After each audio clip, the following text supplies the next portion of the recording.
The first computer was built before the birth of Christ. Our timeline of human progress is filled with gaps, and this journey will fill 40 of them. By the end, you will see history not as a straight line, but as a story of brilliance lost and found again. We will uncover a 2,000-year-old battery and a navigation tool that used sunlight no one could see. How many of our modern triumphs are actually ancient rediscoveries? This deep observational understanding of the natural world was the true engine of their progress. Long before laboratories and peer-reviewed journals, ancient innovators were the ultimate problem solvers. Their canvas was the world itself, and their challenges were immediate.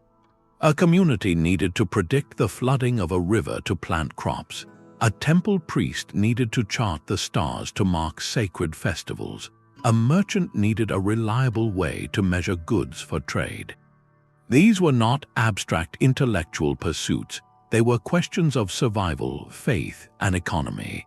The solutions they crafted emerged from looking closely at patterns we might overlook: the path of the sun across a stone, the behavior of metal in a fire, the way water flows and gathers.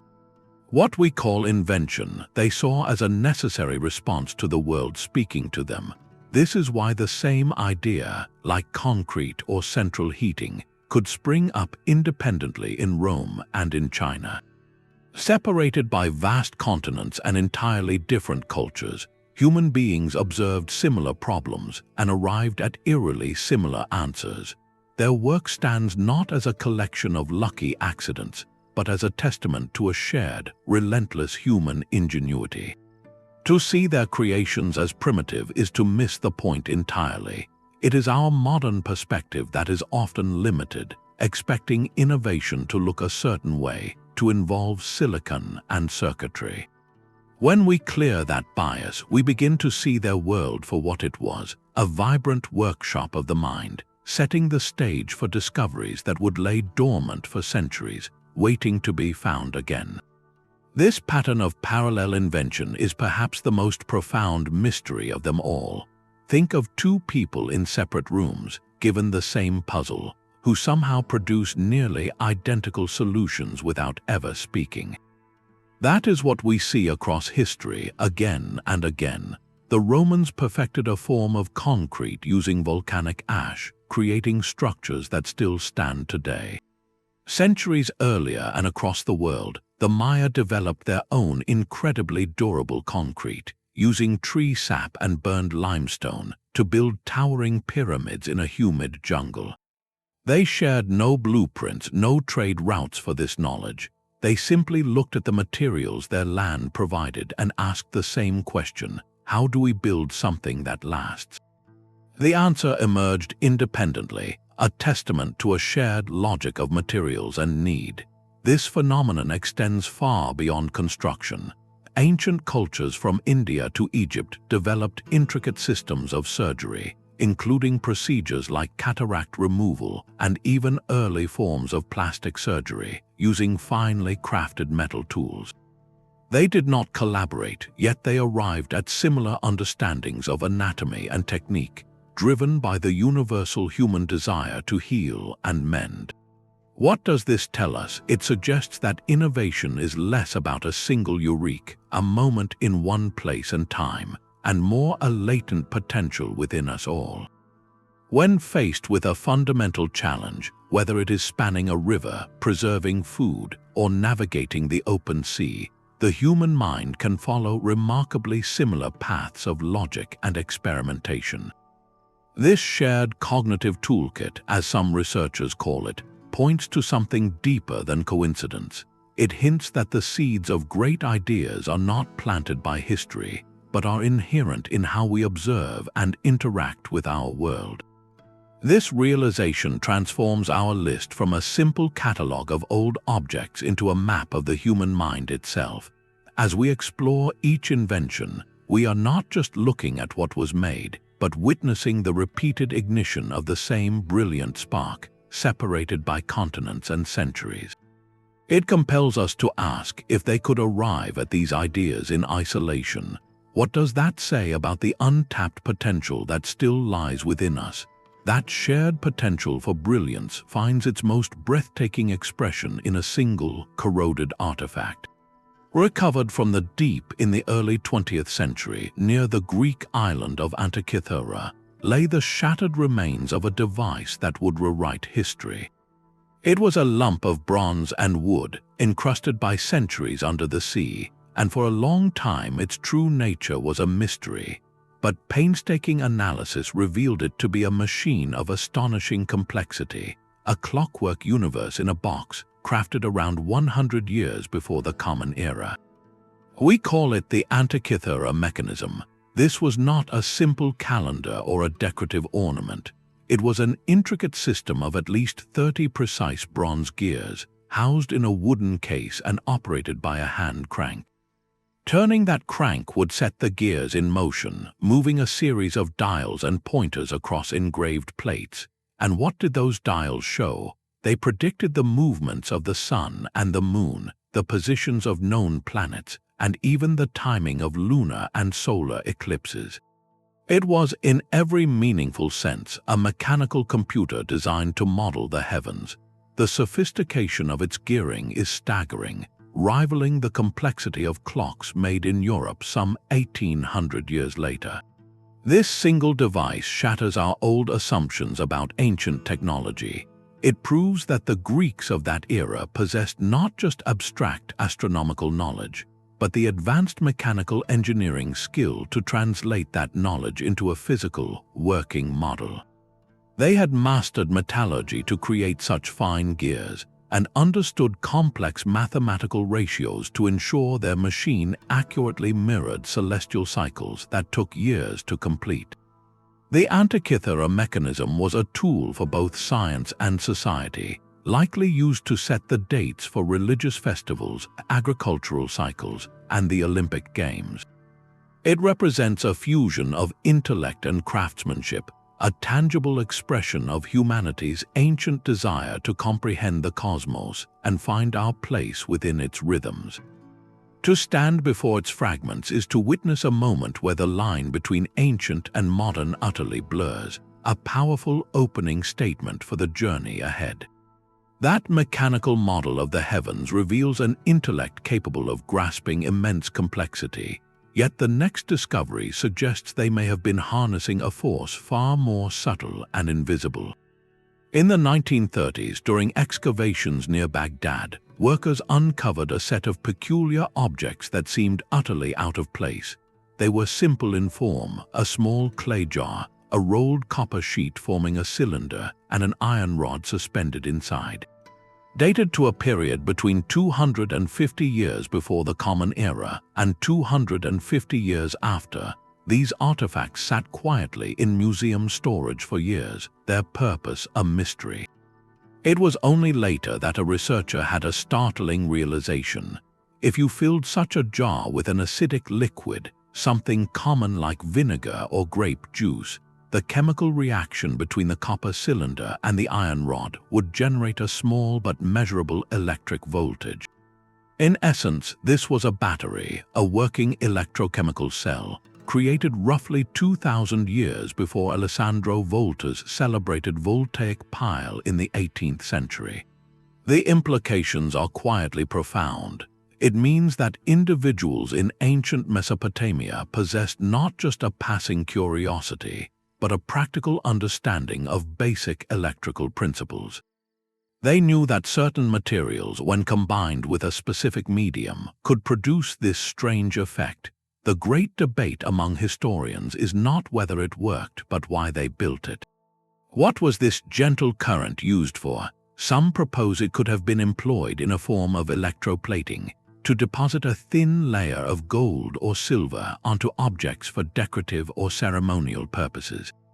Others suggest a more experiential use, perhaps in a temple setting where the mild shock from holding the device could be interpreted as a spiritual sensation, a tangible connection to something greater. While we may never know its exact application, the Baghdad Battery stands as a powerful testament to a different kind of ancient knowledge. It was not about monumental architecture or predicting stars, but about probing the fundamental, unseen energies of the material world. This artifact challenges a linear view of progress, placing a concept we associate entirely with the modern age squarely in the ancient past. It whispers to us that the spark of discovery, quite literally in this case, can ignite in any era for purposes we can only begin to guess. From the subtle spark of a battery, we move to a weapon of terrifying and unmistakable flame. The Byzantine Empire faced a constant threat from the sea, and in the 7th century, they unveiled a defense so potent it seemed almost supernatural. Greek fire was its name, a liquid incendiary that could ignite on contact with water, creating a hellish blaze that clung to wooden ships and terrified adversaries. Projected through bronze tubes mounted on their warships, using a form of early pump or siphon, it turned the sea itself into a weapon. The exact formula was the state's most precious secret, known only to a select few, possibly involving distilled petroleum, pine resin, and other chemicals to create its sticky, water-resistant fury. So effective was this secrecy that the full recipe vanished with the empire itself, remaining one of history's great unsolved chemical puzzles. This was not mere fire. It was a product of sophisticated military engineering and advanced chemical knowledge, a controlled application of volatile substances that required precise understanding of pressure and ignition. In its terrifying spectacle, we see a clear, if sobering, lineage to modern incendiary weapons, demonstrating that the urgent pressures of conflict have often accelerated technological leaps. The creation of Greek fire underscores a dual-edged truth about innovation, where the same human ingenuity that builds can also be directed to defend or to devastate, reminding us that progress is rarely a simple moral tale. That mastery of materials from fire to chemistry finds its ultimate expression not in destruction, but in creation meant to last forever. Look up inside the Pantheon in Rome at the vast, coffered dome that has sheltered the space beneath it for nearly 2,000 years.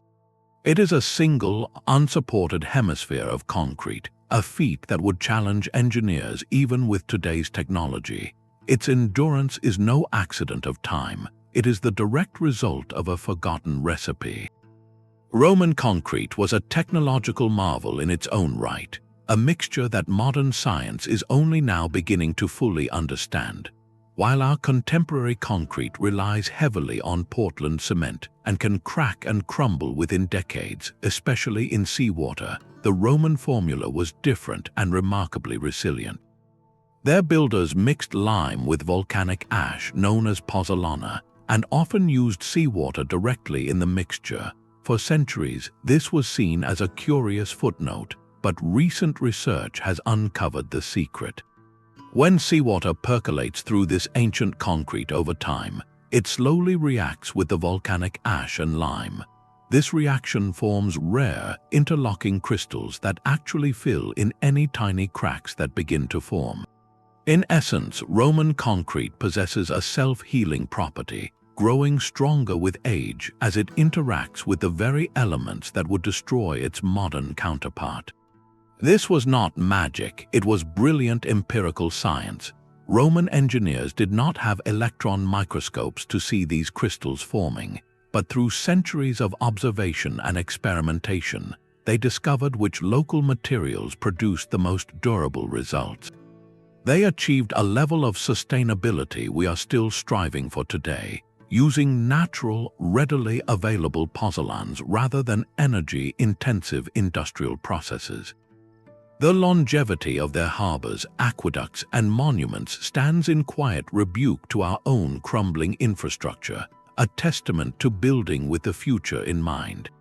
The loss of this knowledge after the empire's fall represents one of history's great setbacks, a reminder that progress is not a guaranteed upward climb, but a fragile thread that can be severed, leaving later generations to rediscover what was once known.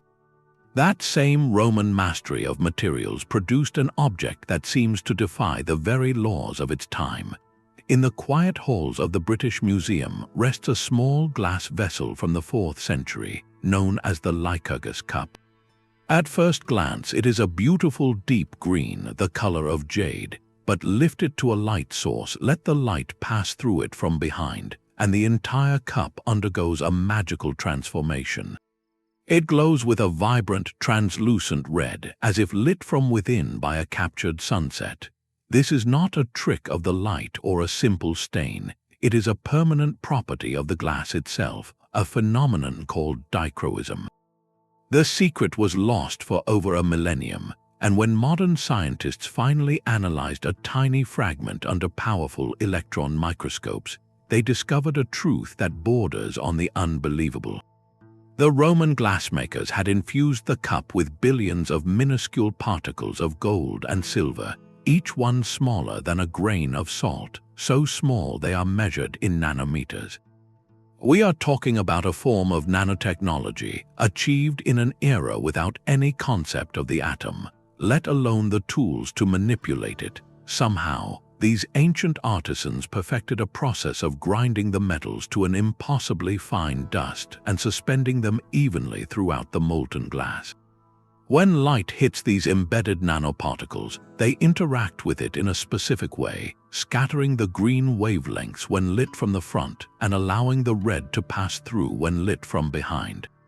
This was not an accident. The consistency of the effect across the entire cup proves it was a controlled, repeatable technique. The Lycurgus cup stands at a breathtaking intersection where sublime art meets advanced materials science. It forces us to reconsider what craft meant to them. This was not merely decorative skill, it was a profound, if intuitive, understanding of how matter and light interact on a scale invisible to the human eye. They were not just making a cup, they were engineering light itself, creating a dynamic artifact that changes its very essence depending on your perspective. In its shimmering surface, we see a glimmer of knowledge so precise, so advanced, that it would take the modern world another 1,600 years to even begin explaining how it was done. The manipulation of light and metal on an invisible scale speaks to a culture that valued subtlety and deep understanding. But what about the care of the most intimate, personal part of ourselves, our own bodies? Long before the gleaming clinics of modern medicine, there existed a quiet, practical courage in the face of pain and decay. In a Neolithic graveyard at Mehrgarh, in what is now Pakistan, archaeologists made a startling discovery.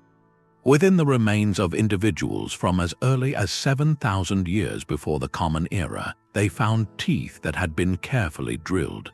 The tool was a simple bow drill tipped with a sharp piece of flint. The purpose, as analysis revealed, was to remove decayed material from the tooth, a basic but effective form of cavity treatment. This is not a story of crude experimentation, but of deliberate, skilled intervention. The drilled holes were precise, conical, and located exactly on the chewing surfaces where decay most often occurs. There is even evidence that a primitive paste, perhaps a form of filling, was sometimes applied afterward. This practice, occurring a staggering 9,000 years ago, fundamentally rewrites the history of medicine. It tells us that these early communities possessed not only a desire to alleviate suffering, but a remarkable understanding of cause and effect. They identified a problem, a rotting tooth, and devised a technological solution to address it, despite the immense discomfort it must have involved. This represents a monumental leap in thinking, moving from passive endurance to active treatment, a cornerstone of all future healthcare. The journey of dentistry only grew more sophisticated from this ancient starting point. Over 5 millennia later, around 700 years before the Common Era, the Etruscans in Italy were crafting dental work of astonishing elegance and function. Using strips of gold, they would wire replacement teeth into place, often using teeth from animals or even other humans to fill the gaps. These were not mere ornaments for the wealthy. They were sophisticated bridges and crowns engineered for a practical purpose, to restore the vital functions of eating and clear speech. The gold work was meticulously fitted, demonstrating an advanced knowledge of oral anatomy and the properties of biocompatible materials that would not irritate the flesh. This level of craftsmanship implies a specialized artisan, a proto-dentist who understood both the mechanics of the mouth and the metallurgy required to work within it. When we consider these 2 points together, from the flint drill to the gold bridge, a profound narrative emerges. It reveals a continuous, ancient pursuit of well-being and dignity. The drive to mend the self, to preserve function and alleviate hardship, is a deeply human impulse that transcends eras. These early practitioners were navigating the same fundamental challenges we face today: pain, loss of function, and the desire for a full life. Their solutions, born of observation, skill, and available materials, form the unacknowledged foundation upon which all modern dentistry quietly stands. They remind us that the history of healing is far older and more ingenious than we often presume, written not in textbooks, but in the very bones and smiles of our ancestors. But this mastery of the physical world could also be channeled into pure wonder, a demonstration of principle that seemed content to remain a marvel rather than transform society.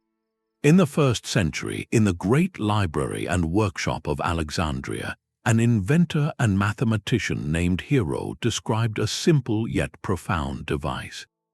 He called it an Aeolipile, often known as Hero's engine. Its design was elegant, a hollow metal sphere mounted on a pair of pipes. The sphere had 2 bent nozzles protruding from opposite sides. The pipes fed steam from a boiling water kettle into the sphere, and as the pressurized steam escaped through the nozzles, it created a thrust. The sphere would begin to spin faster and faster, whirling on its axis with a hiss of vapor. This was a working steam turbine, a clear demonstration of converting thermal energy into mechanical motion through the principle of reaction, the same principle that, much later, would propel jet engines. For the scholars and temple visitors who saw it, it was a captivating philosophical toy, a temple wonder meant to illustrate the properties of air and fire. And here lies the great historical puzzle. The potential was undeniably present. The concept of using steam to do work was not just understood, it was physically modeled. Yet this knowledge remained curiously contained, never scaled up to pump water from mines or drive machinery. It was an idea born into a world that did not yet have the pressing economic need, the specific social conditions, or perhaps the vision to see it as anything more than a brilliant curiosity. Hero's Aeolipile stands as one of history's most poignant what-ifs. It whispers that the foundational spark for the Industrial Revolution, a revolution that would reshape the globe, was already flickering in Alexandria nearly 2,000 years earlier. It forces us to confront a difficult truth that invention alone is not enough. An idea requires a context hungry for its application, a society ready to see not just the wonder, but the work it can accomplish. The steam sat waiting for the right moment to be unleashed. Yet the same city that housed Hero's engine of potential also raised a structure that turned potential into undeniable, towering reality. On the small island of Pharos just off the coast of Alexandria, a beacon was built that would define the very concept of guidance for 1,000 years. The Lighthouse of Alexandria was not merely tall, it was a colossus soaring to a height modern estimates place well over 100 meters, equivalent to a 40-story building. For centuries, it reigned as one of the tallest man-made structures on Earth, a definitive wonder. But its true wonder was not in its scale alone, but in the sophisticated technology it housed at its summit. This was no simple bonfire in a tower. Ancient texts describe a massive, curved mirror, likely crafted from polished bronze, that acted as a revolutionary optical instrument. By day, this mirror would reflect the sun's disk, creating a brilliant point of light visible from staggering distances at sea. By night, it would gather and project the light from a great furnace, amplifying its signal into a focused beam that could pierce the darkness for dozens of kilometers. It transformed the lighthouse from a marker into a true navigational tool, a constant, reliable star fixed upon the shore. The legends that grew around it speak to the awe it inspired, with some accounts claiming the mirror was so powerful it could concentrate sunlight into a weapon, setting hostile ships ablaze on the horizon.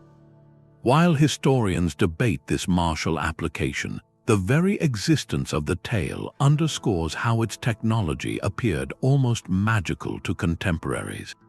Guiding this marvel to completion was the architect Sostratus of Cnidus, whose genius lay in understanding the relentless enemy he faced, the sea itself. To withstand the pounding waves and corrosive salt spray, the lighthouse's foundation was ingeniously set upon a base of molten glass and lead, forming a waterproof, flexible cushion that absorbed the ocean's constant assault.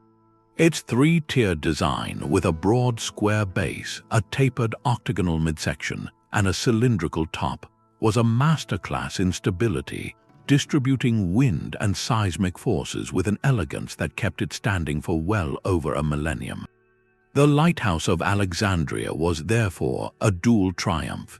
It was a peerless feat of civil engineering that defied the elements, and it was a complex optical device that harnessed and directed light with purposeful precision.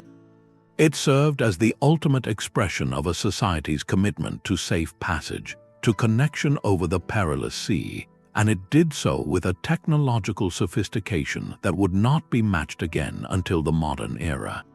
In its enduring glow, we see the ancient world not as a place of darkness, but as one actively pushing back the night, engineering luminosity itself to guide the way home.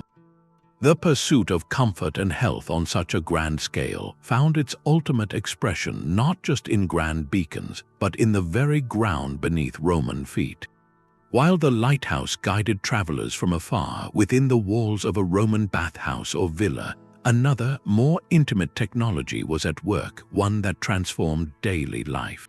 Walk into the caldarium, the hot room of a public bath, and your first sensation would not be the steam, but the warmth rising evenly through the mosaic floor.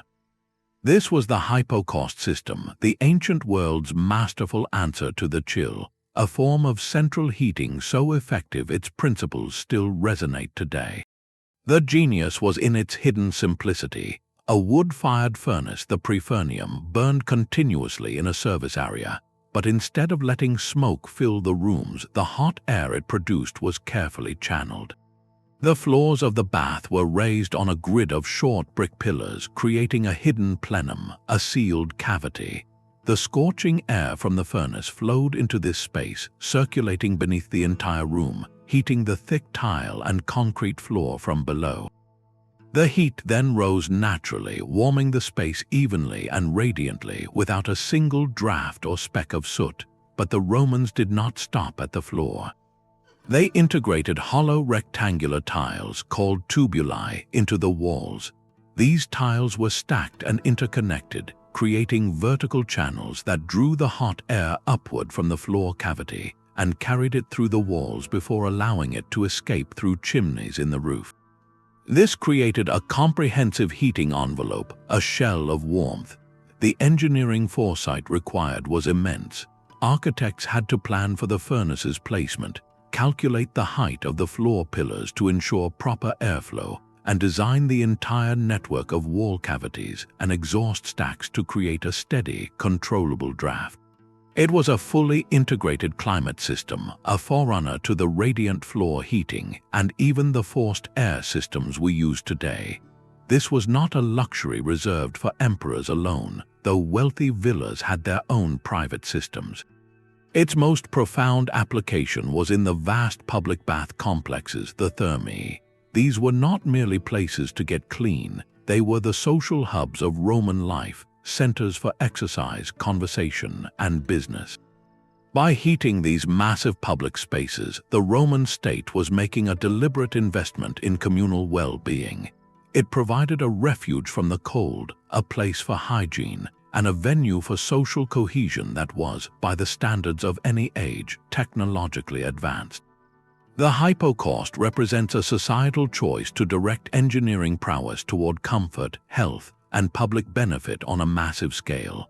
It speaks of a civilization that understood the value of shared, heated space, using fire not just for industry or defense, but to foster the warmth of community itself.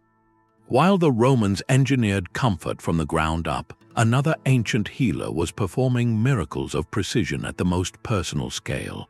In the fertile plains of the Indian subcontinent, around 600 years before the Common Era, a physician named Sushruta was compiling a medical text of such staggering detail that it would earn him the title, the Father of Surgery. His work, the Sushruta Samhita, is not a collection of superstitions or prayers, but a systematic, empirical manual for the human body. It catalogues over 120 distinct surgical instruments, each crafted from iron and designed with a specific, delicate purpose in mind. There were scalpels of various shapes for different incisions, probes, forceps, speculums, and even early versions of the syringe. The sophistication lies in their intentionality, a tool for every conceivable task, from extracting foreign objects to performing the most intricate reconstructions. But Sushruta's genius extended far beyond the toolbox. He described in meticulous detail over 300 surgical procedures, many of which form the bedrock of modern practice. He outlined a method for removing cataracts by using a slender probe to gently displace the clouded lens, a technique that restored sight centuries before it was known in Europe. He provided instructions for assisting in difficult childbirths, a procedure that aligns with the principles of a cesarean section. Perhaps most remarkably, he documented a complex method for reconstructing a nose using a flap of skin from the patient's own cheek, a foundational procedure in what we now call plastic and reconstructive surgery. This was not crude experimentation, it was a disciplined science. Sushruta emphasized the critical importance of sterilization, instructing that instruments be cleaned with hot water and the fumes of certain plants. He trained his students using innovative methods, having them practice precise incisions on fruits and the veins of leaves before ever touching a person. His understanding of anatomy was profound, gained not from dogma but from direct, respectful observation. The Sushruta Samhita represents a pinnacle of ancient thought, where compassion met rigorous methodology. It guided medical practice in the region for well over 1,000 years, a testament to its enduring accuracy. In its pages, we see the clear emergence of surgery as a dedicated field of study, built on observation, systematic technique, and an unwavering commitment to healing, principles that still guide every operation performed today. This same drive to structure the world through observation and mathematics found a stunning expression far from the Mediterranean's marble temples. In 1897, in a field near the French village of Coligny, a farmer's plow struck a buried cache of bronze fragments. Pieced together, they revealed a tablet nearly 1.5 meters wide, covered in meticulously punched holes and inscribed with words in the Gaulish language. This was the calendar of Coligny, and it was no simple farmer's almanac. Dating to the 2nd century, this bronze grid is a lunisolar calendar of breathtaking complexity, designed to synchronize the cycles of the moon with the solar year over a sprawling 62-month, 5-year period.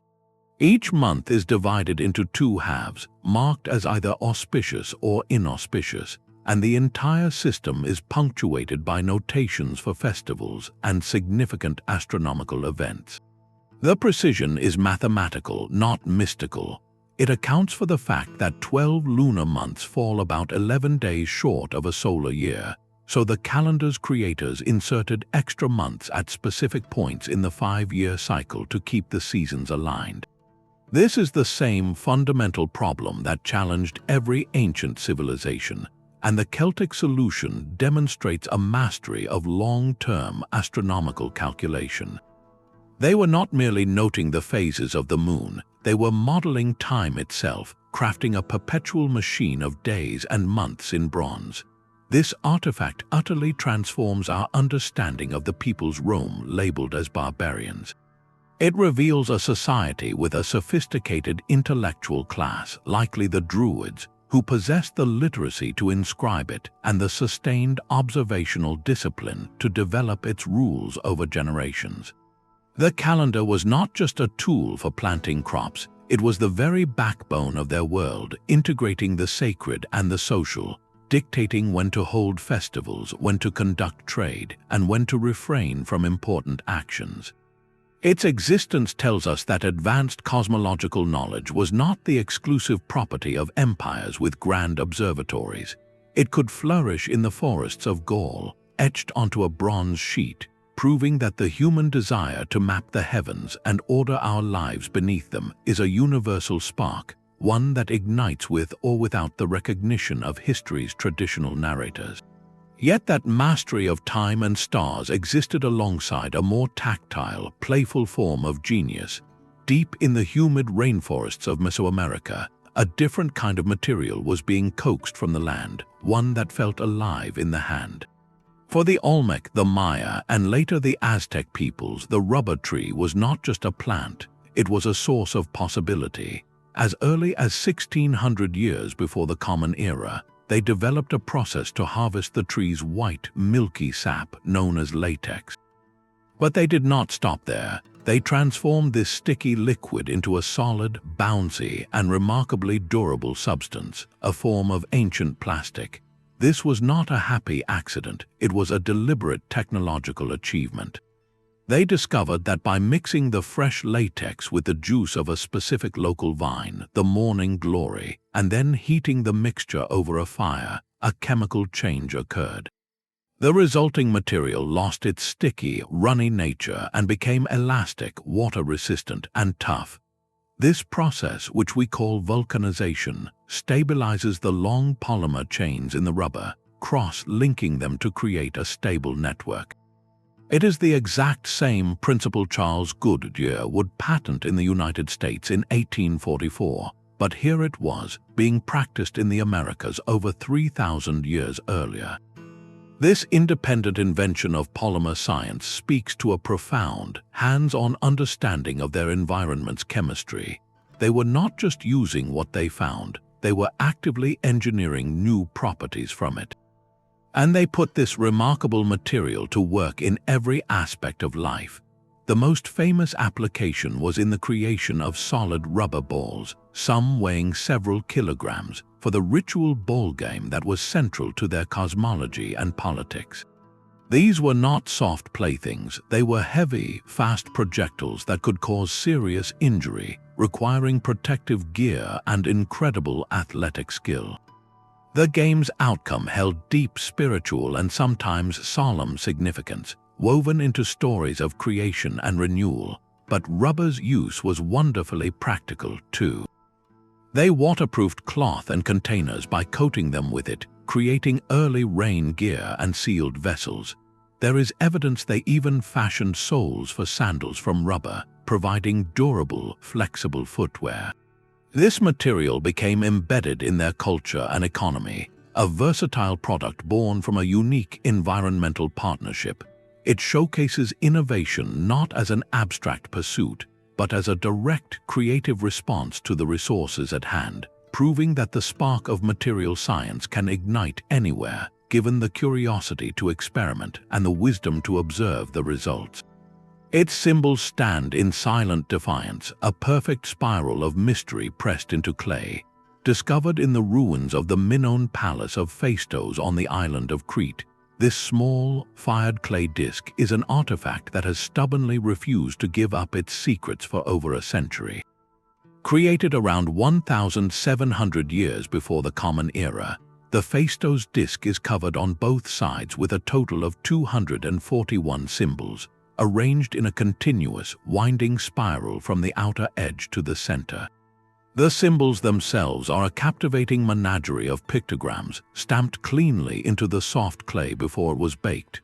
We see a walking man, a plumed head, a ship, a shield, a bee, a cat's head, and dozens of other distinct images.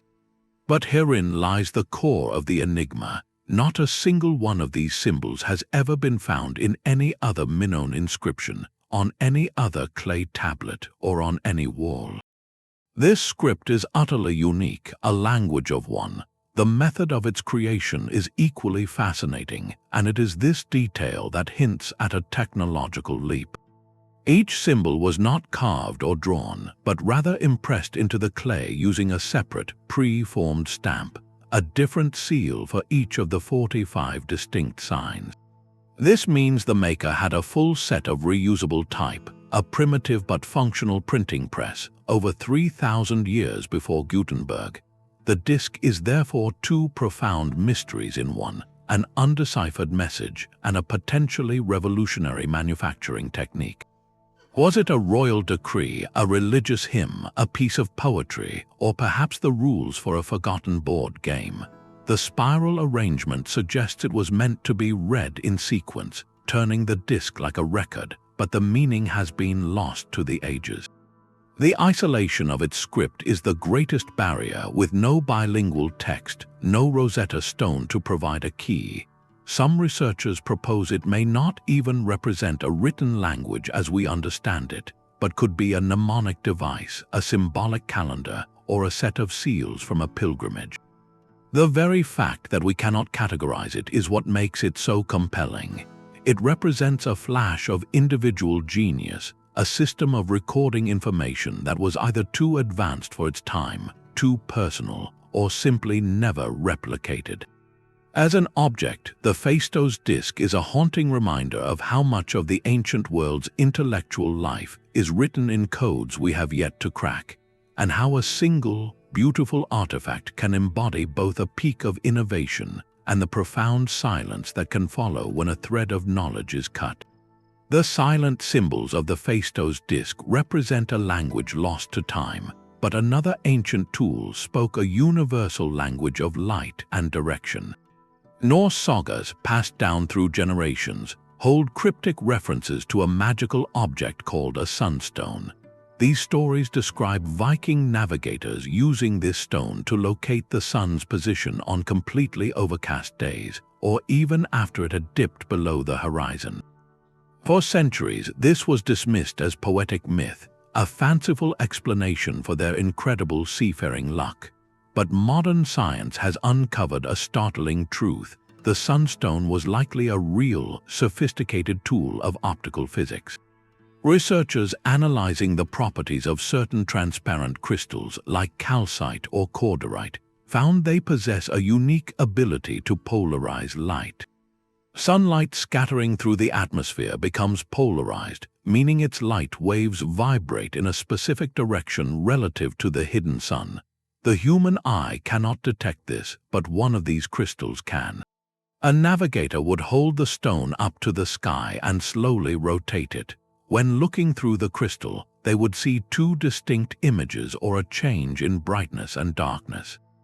By finding the angle where these images matched or the crystal appeared darkest, they could deduce the exact bearing of the sun, even when it was completely invisible behind thick cloud or just below the twilight horizon.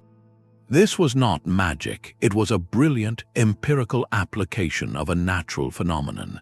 It gave Viking sailors a reliable celestial compass in the featureless gray of the North Atlantic, a tool of immense practical value. Possessing this technology explains how they could undertake their daring transatlantic voyages to places like Iceland, Greenland, and even the coast of North America with a confidence that once seemed superhuman. They did not understand the wave theory of light, but they mastered its observable effects.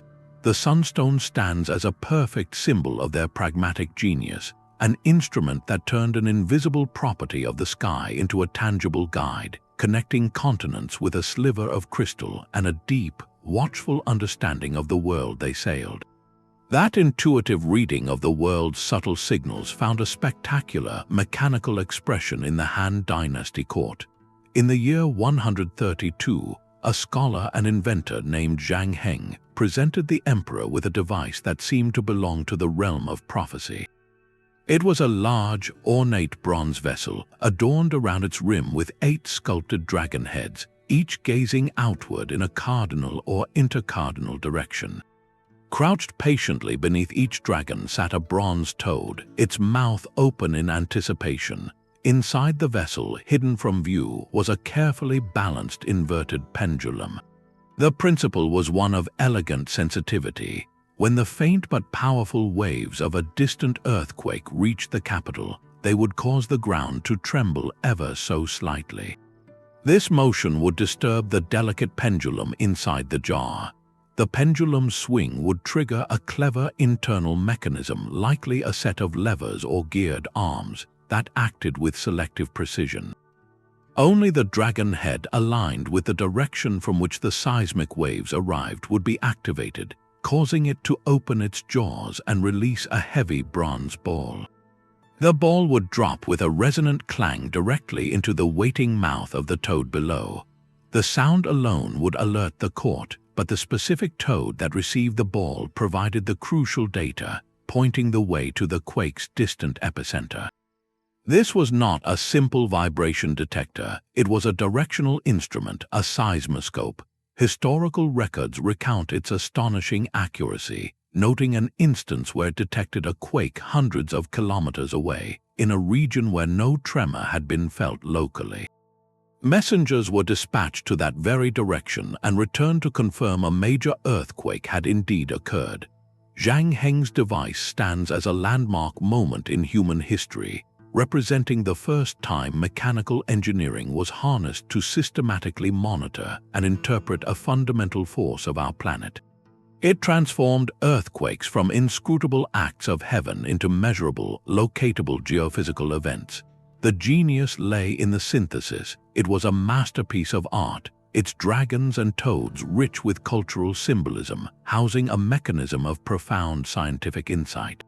It served a deeply practical purpose of state, enabling a form of early disaster response by identifying which region might need imperial aid.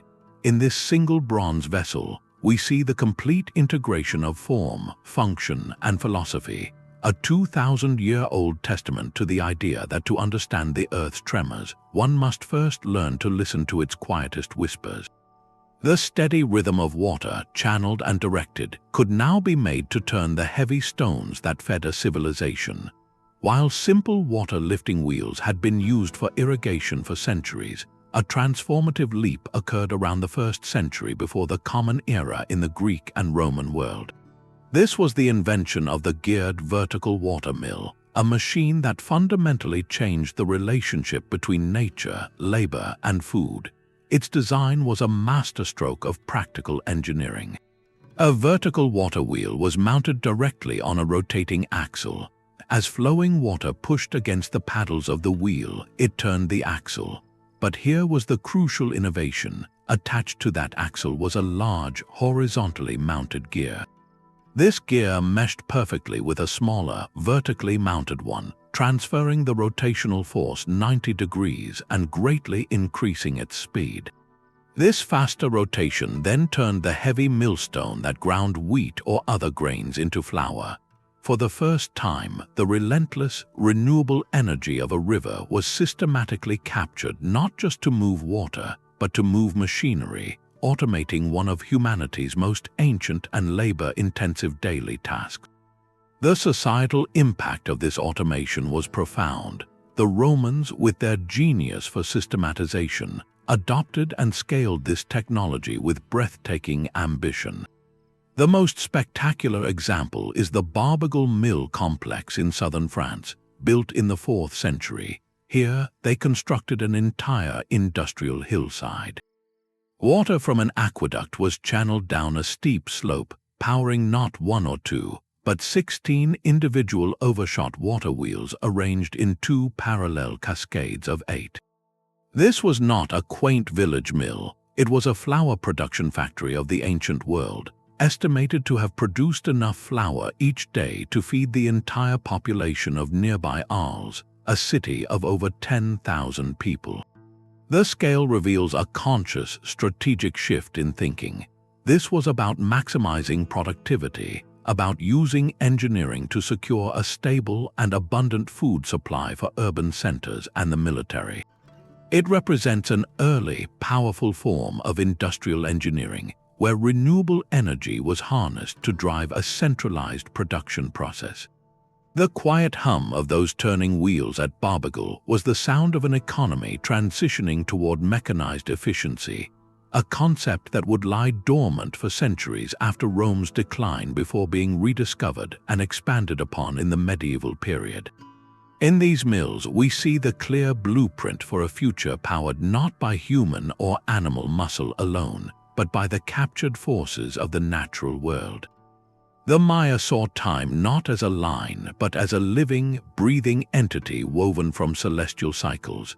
Their most profound tool for understanding this sacred fabric was not a machine of gears and bronze, but a book of bark paper and painted glyphs.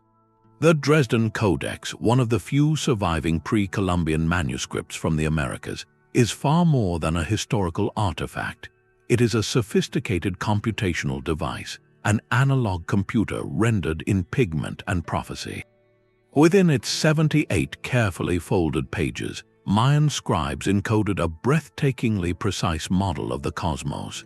They tracked the complex synodic period of Venus, the planet they associated with war and rain, with an accuracy that would not be matched in Europe for centuries. Their calculations could predict solar eclipses and chart the cycles of the moon over spans of time that stretch into the millions of years. This predictive power was built on a foundation of mathematical genius that was, in many ways, unparalleled in its time. While other great civilizations used base 10 systems, the Maya worked in a base 20 or vigesimal system, a logical choice perhaps influenced by counting on both fingers and toes. More revolutionary was their full conceptualization and use of zero, represented by a shell glyph, as a placeholder and a number in its own right. This abstract notion, essential for higher mathematics and positional notation, allowed them to perform the complex, long-term calculations their astronomy demanded. The Dresden Codex, therefore, functions as a kind of software. Its pages are filled with numbered tables and step-by-step instructions, a program written in glyphs for priest astronomers to run in their minds. To use it was to execute a series of mathematical operations, adding and subtracting cycles of days to find where the celestial bodies would align in the future. It was a dynamic tool for modeling time itself, turning the erratic dance of the heavens into a predictable, beautiful equation. This achievement reveals a civilization whose intellectual reach was staggering, one that viewed the cosmos as a grand, calculable mechanism and dedicated their greatest scholarly efforts to decoding its rhythms, not with telescopes, but with the boundless power of an abstracted, mathematical mind. The mathematical precision that could map the stars, however, meant little if a patient lay in terror on the surgical table. For all the skill of ancient surgeons like Sushruta, their most profound innovation may have been a recognition of the mind and spirit, not just the body.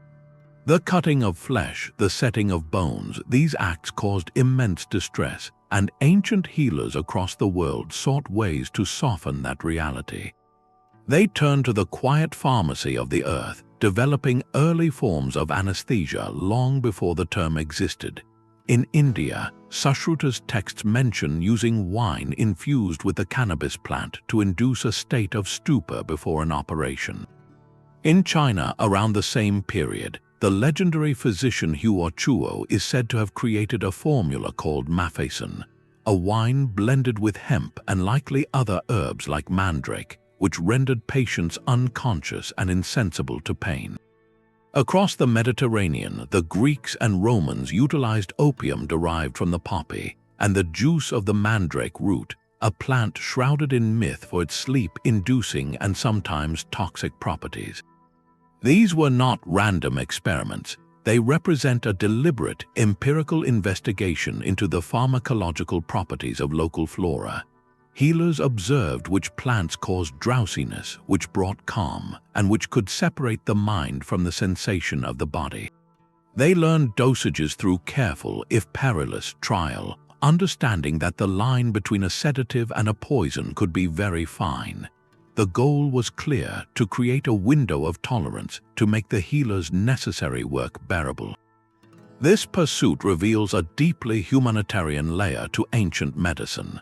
It was an acknowledgement that healing involved more than technical procedure. It required managing the entire experience of the individual. The drive to alleviate suffering extended beyond the illness itself to encompass the hardship of the cure.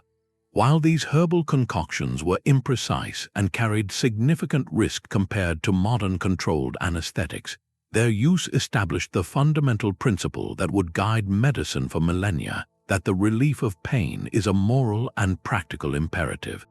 These early anesthesiologists, working with wine and wort, laid the conceptual bedrock upon which all later pain management would be built, proving that the first step toward healing is often the courage to seek a gentler way.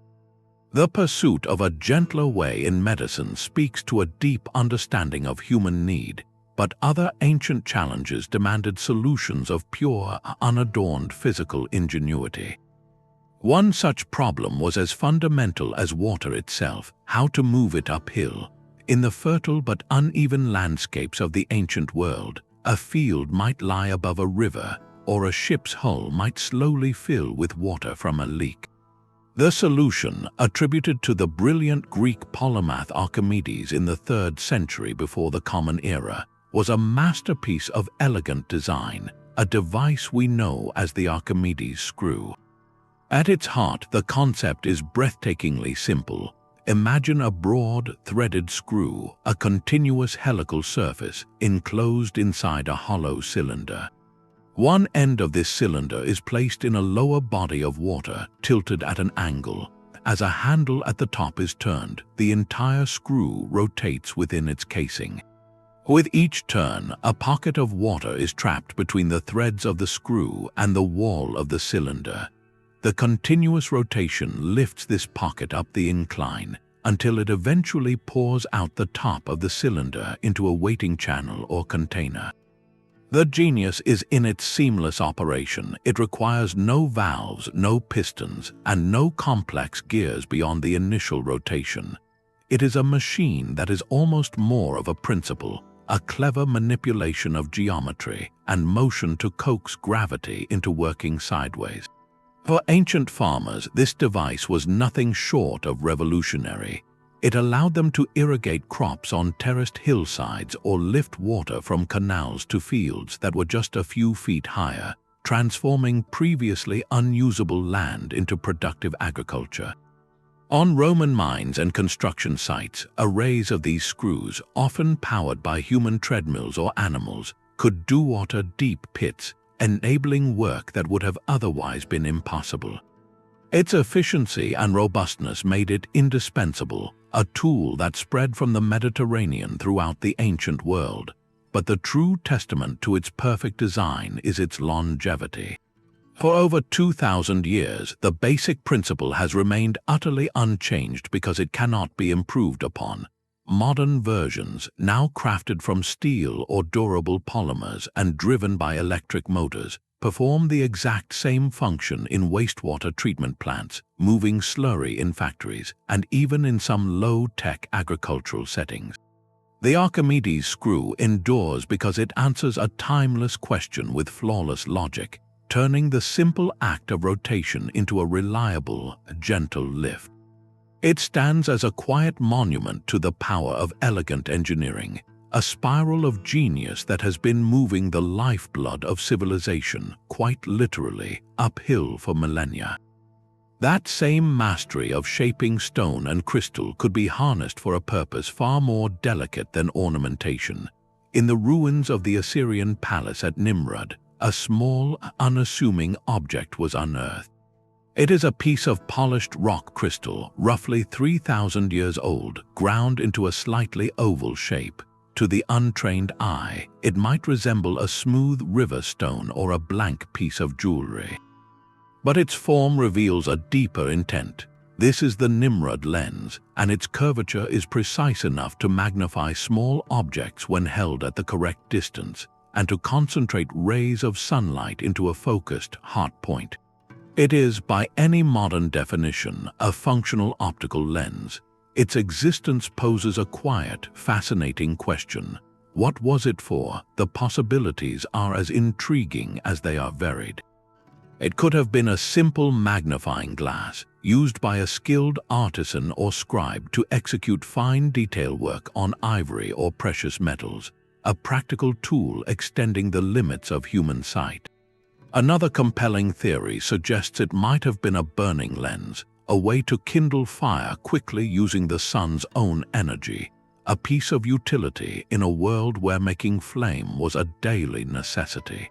Some researchers have even proposed, more speculatively, that it could have been part of a simple optical tube, an early ancestor to the telescope, used perhaps for observing the stars or distant landscapes.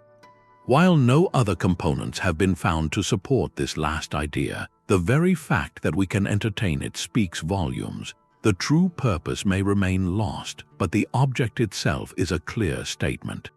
It proves that the fundamental principles of optics, refraction, focus, magnification were not just observed, but actively manipulated and applied by Assyrian craftsmen over a millennium before the earliest known corrective spectacles appeared in medieval Italy.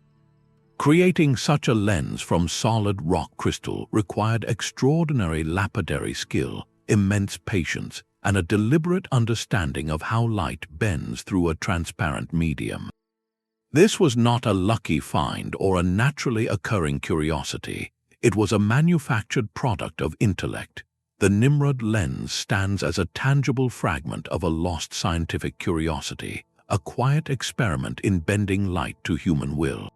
It reminds us that the quest to see further, to see clearer, and to harness the sun's power is an ancient and enduring spark, one that could be held in the palm of a hand long before it was framed in glass and mounted in an instrument. But the true power of a civilization lies not just in what it can see or build, but in the invisible agreements that hold its world together. In the sprawling, orderly cities of the Indus Valley, from Harappa to Mohenjo-Daro and beyond, one of the most profound of these agreements was held in the palm of a merchant's hand. Across a territory larger than ancient Egypt or Mesopotamia, spanning over 1 million square kilometers, they used a single, unwavering system of stone weights. These were not rough, locally made stones, but carefully shaped cubes of chert, meticulously polished to a consistent standard. The genius was in the ratios. The smallest unit weighed approximately 13.6 grams. The next common weight was exactly twice that, then 4 times, then 8 times, and so on, in a perfect binary progression. This mathematical consistency was mirrored in a decimal system, with weights also scaling in multiples of 16, 160, and 320 of that smallest unit. This was not a suggestion, it was a rule, enforced with remarkable uniformity from the heart of the cities to the most distant coastal trading outposts. The implications of this simple standardization are monumental. It created a common language of value, a trust system that allowed a trader in the port of Lothal to know with certainty that the weight of grain or lapis lazuli he received from a merchant hundreds of kilometers inland was exactly as promised. This reliability was the bedrock of their vast trade networks, which stretched to Mesopotamia and Central Asia. It enabled fair taxation and storage for the granaries that fed their dense urban populations. For the builders constructing their precisely laid-out cities with uniform brick sizes, these weights ensured consistency in materials and perhaps in labor. This system points to something far greater than mere convenience. It reveals a centralized authority with the power to implement and maintain standards across an entire civilization. It was an early, brilliant form of economic regulation and quality control, the operating system for a complex society.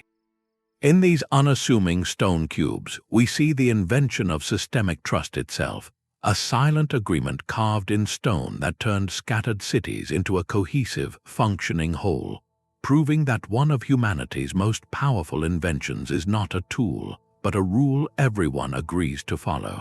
While standardized weights built trust in the marketplace, another ancient society was building trust in something even more fundamental: the cleanliness and health of the city itself.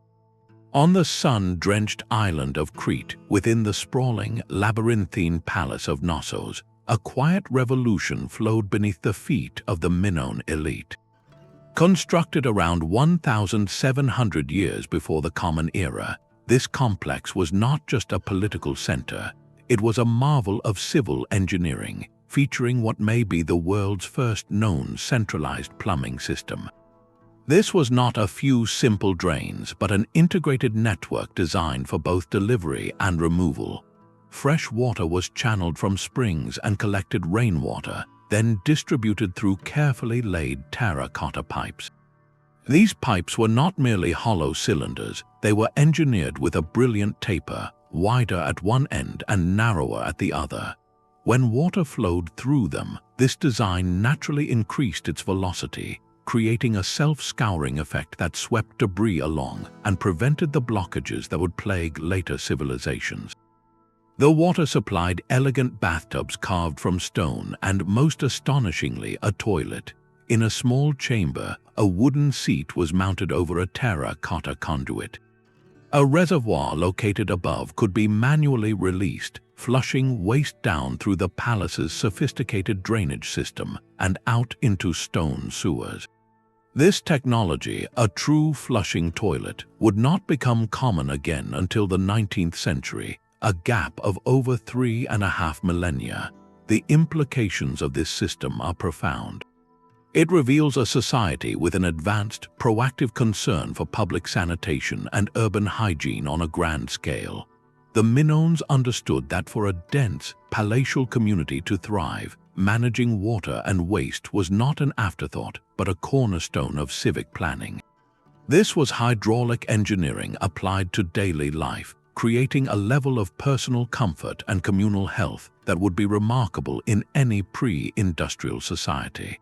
The quiet hum of water through those tapered pipes speaks of a civilization that valued not only monumental art and trade, but also the invisible infrastructure of well-being, turning a palace into a living machine designed for both grandeur and practical purity. While the Minoans mastered the flow of water, another civilization was solving a puzzle of motion on land, one that seemed to defy logic itself. In the courts of ancient China, around the 3rd century, there existed a chariot of profound mechanical cunning. Upon it stood a small figure, an arm outstretched, and no matter how the chariot turned, twisted, or circled, that figure remained unerringly fixed, pointing directly toward the south. This was the south-pointing chariot, and its secret held no magnetism, no mystical force. It was a triumph of pure mechanical intelligence, an analog computer built from wood and bronze. The heart of its magic was a differential gear system, a set of interlocking toothed wheels that performed a continuous calculation. As the chariot's wheels turned, they drove the gears.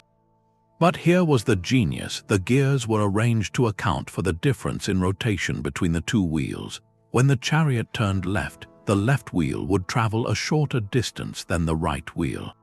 The differential gears would sense this difference and automatically apply a correction in the opposite direction to the figure on top, rotating it just enough to cancel out the chariot's turn and keep it pointing south.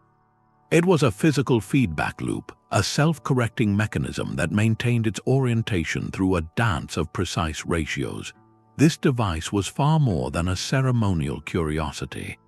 In the fog of battle or the featureless expanse of the plains, it served as a reliable, non-magnetic compass, guiding military formations and imperial processions with unwavering certainty. Its value was both practical and symbolic, a dazzling display of the empire's mastery over the fundamental principles of the universe, of balance and counter-motion. To witness it work must have felt like observing a law of nature made manifest. The conceptual leap here is staggering, for this mechanical understanding of differential motion would not be articulated in the West until the Renaissance, and not applied in similar complexity until the birth of the modern automobile over 1,000 years later. The south-pointing chariot stands as a quiet monument to a different path of invention, one where the deepest truths of navigation and control were not found in a lodestone, but in the elegant, inevitable logic of gears. The precision of gears and chariots gave way to a different kind of mastery, one forged in fire and legend. In the workshops of ancient India and the Middle East, from around 300 years before the Common Era, smiths were creating a material of mythic quality. It was known as Damascus Steel, and its reputation was built on a paradox. A blade made from it could be honed to a razor's edge that resisted chipping, yet the metal itself remained remarkably flexible, able to bend under stress without snapping. This combination of hardness and resilience seemed to defy the very nature of steel. Its surface told another story, a mesmerizing, watery pattern of light and dark swirls, like a frozen storm captured in metal. This was not mere decoration etched on the surface. It was the visible signature of the steel's extraordinary internal structure, born from a lost art of metallurgy. The process began with small ingots of a unique material called wootz steel, produced in southern India. These ingots were then traded to centers like Damascus, where master smiths undertook the true alchemy. They would heat the steel to a precise, glowing temperature, then forge and fold it with an artisan's rhythm. But the true secret lay in the unseen. They were manipulating the material's carbon content and controlling its cooling rate with an intuitive, generations-deep understanding. This careful thermal dance caused the carbon within the steel to form into microscopic structures, ultra-hard carbide bands woven through a softer, more flexible iron matrix. The legendary wavy pattern was the surface expression of this intricate, nanoscale tapestry. The result was a sword that could reportedly slice through a silk scarf floating in the air and retain its edge through brutal combat. This was a nanomaterial crafted over 2 millennia before the term existed, a product of observation and skill so refined it bordered on the mystical. And then it vanished. By the 18th century, the exact techniques for producing true Damascus steel had been lost, a casualty of changing trade routes, guarded guild knowledge, and perhaps the disruption of traditional ore sources. Modern metallurgists, using electron microscopes and advanced spectroscopy, have only recently begun to decode its secrets, identifying the role of trace elements like vanadium and the specific thermal cycles required. Yet, a perfect replica of the ancient method remains elusive. Damascus steel stands as a solemn reminder that technological peaks are not permanent. It represents a pinnacle of ancient materials science, a perfect marriage of art and engineering achieved through a deep, almost conversational relationship with fire and metal, a conversation whose final words were whispered and then forgotten. Where Damascus steel mastered the hidden structures of metal, another civilization was performing a quieter, deeper magic, transforming the very bones of the earth into rivers of life. In the vast, sun-scorched plateaus of ancient Persia, around 1,000 years before the Common Era, a challenge defined existence. Water was a treasure buried deep beneath the desert. The answer was not to fight the arid sky, but to listen to the hidden whispers of the hills. This was the birth of the Qanat, a masterpiece of patient, communal engineering that did not conquer the landscape, but conversed with it. The process began with the discovery of an aquifer, a saturated layer of rock and sand, often nestled in the foothills of mountains where rainfall seeped into the earth. From this mother well, skilled surveyors, known as muqannis, would begin their precise subterranean work. They did not dig straight down, but rather, they charted a gentle, almost imperceptible slope away from the hills and toward the distant plains where water was needed. Then the real labor commenced. A line of vertical shafts were dug into the earth, each one spaced about 20 to 30 meters apart, descending deeper and deeper as they moved away from the source. These shafts served dual purposes. They provided ventilation and a way to remove excavated material for the teams digging the main horizontal tunnel far below. That tunnel, the Qanat itself, was the hidden artery. Workers, often generations of the same families, would dig this channel by hand, connecting the bottom of each vertical shaft, ensuring the grade remained perfectly consistent, a drop of perhaps only 1 meter for every 1,000 meters of length. This gentle slope was the entire secret. It allowed gravity to pull the water along its journey, sometimes for 50 kilometers or more, without the need for any pump or external force. The engineering foresight was immense. A miscalculation in the slope, too steep and the water would erode the tunnel walls, too shallow and it would stagnate. The Qanat was a living system. It brought cool, clean groundwater to the surface entirely through natural flow, creating a permanent spring in the middle of the desert.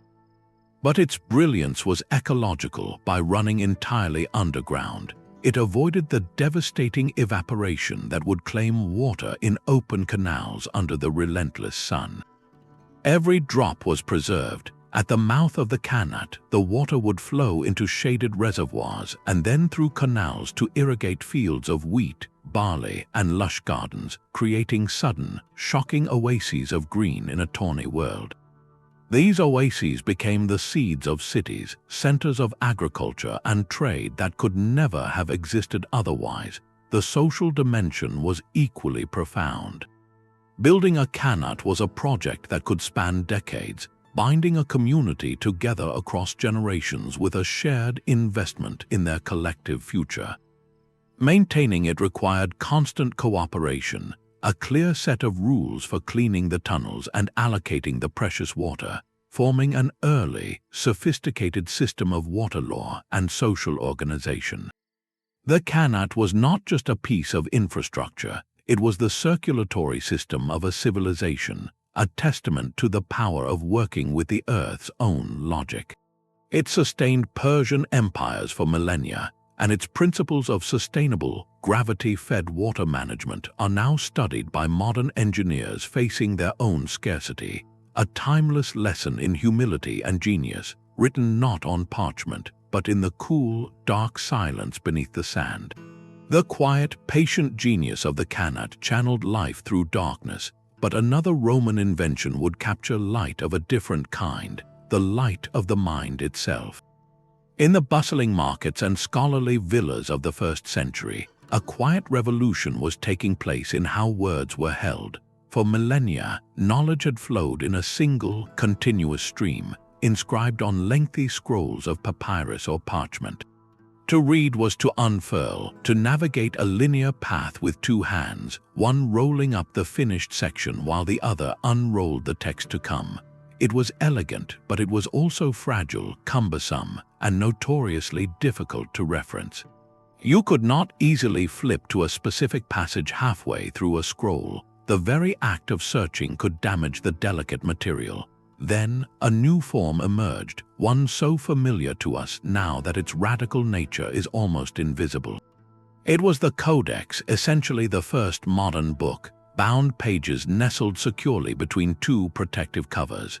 Its origins were beautifully practical, evolving from the everyday wax tablets Romans used for notes, which were sometimes tied together with cords.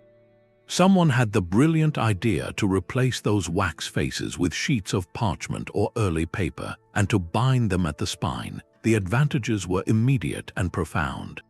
A codex was compact. You could fit the content of multiple scrolls into a single, portable volume. Its protective covers made it far more durable for travel and handling, safeguarding the knowledge within from tears and the elements. But the most transformative feature was its random access. For the first time, a reader could flip directly to a specific page, to cross-reference an earlier point, or to bookmark multiple sections at once. This changed the very architecture of thought. scholars could now organize information in non-linear ways, creating tables of contents, indexes, and chapters. The Codex encouraged a new kind of reading, one that was comparative, analytical, and private. A person could hold an entire library of ideas in their lap, moving between them with a simple turn of the page. This was a disruptive technology on the scale of the shift from physical to digital media in our own time. It democratized knowledge, making it more affordable to produce and easier to carry across empires. Early adopters were, tellingly, the Christian communities, who used the Codex format for their scriptures, finding it ideal for spreading their teachings and referencing specific verses during worship. The Roman world had unwittingly created the perfect vessel for the coming age of faith and, later, for the preservation of classical literature through the Middle Ages. The simple act of binding pages together did not just store information. It restructured how humanity accessed, organized, and ultimately built upon the ideas of the past, laying the literal groundwork for every book that would follow. But the orderly flow of a Qanat or the bound pages of a codex required a society built on agreement, and in one city, that agreement was measured in drops of water. In the bustling agora of ancient Athens, where citizens gathered to debate, trade, and seek justice, a simple ceramic vessel held the heartbeat of democracy itself. Known as a clepsydra or water clock, it was far more than a way to mark the hours of the day. In the law courts, where every free citizen had the right to plead their own case, this humble device became the guardian of a radical ideal, equality before the law. Its operation was elegantly straightforward. A pot filled with water had a small, calibrated hole near its base. When a litigant began to speak, the hole was unstopped, and the water would begin to drain into a second vessel below. The speaker's time was literally flowing away, measured by the falling water level or by marks on the interior of the pot. When the water was gone, their time to speak was concluded, regardless of their wealth, status, or rhetorical skill. This mechanization of fairness was a profound innovation. It removed the subjective judgment of a human overseer who might favor a powerful or persuasive speaker. The clepsydra was an impartial referee, its authority derived from the constant, unchangeable pull of gravity. In its quiet, dripping cadence, the abstract principle of equal voice was made tangible, a procedural justice that everyone could see and hear. The amount of water allotted varied depending on the severity of the case, a larger pot for more serious charges, but the rule was the same for all. This integration of technology into civic ritual reveals a society deeply committed to its own foundational values. The Athenians did not just philosophize about democracy, they engineered systems to protect it from human bias and passion. The clepsydra ensured that the courts, a pillar of their political life, operated with a transparent, objective rhythm. It turned time from a private resource into a public commodity, distributed equally to each citizen who stepped forward to participate. In that measured flow, we witness one of the earliest and most purposeful fusions of simple machinery with a lofty social goal, using the laws of nature to uphold the laws of a people, ensuring that in the pursuit of justice, every voice had its moment, and no single voice could drown out the rest. The measured drip of the Athenian water clock ensured every citizen's voice was heard.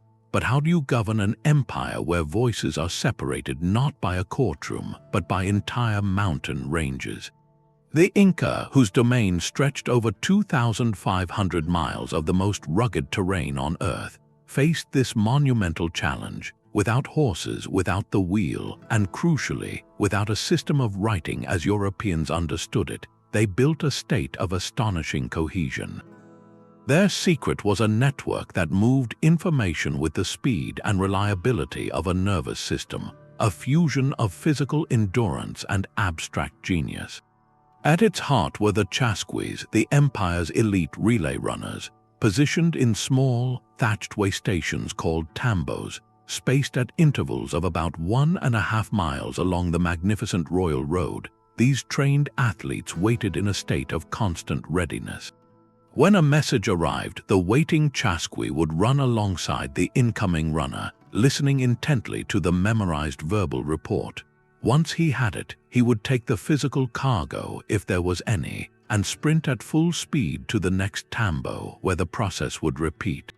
In this manner, messages and light goods like fresh fish for the emperor's table could travel up to 150 miles in a single day, a speed unmatched in the pre-industrial world.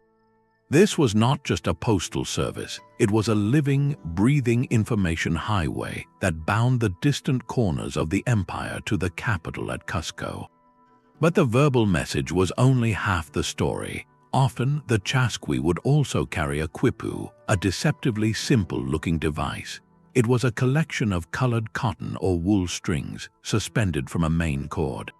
Along these strings, a complex language of knots was tied. The position of a knot, its type, whether a simple overhand knot or a figure 8, and the color of the cord itself all held specific meanings.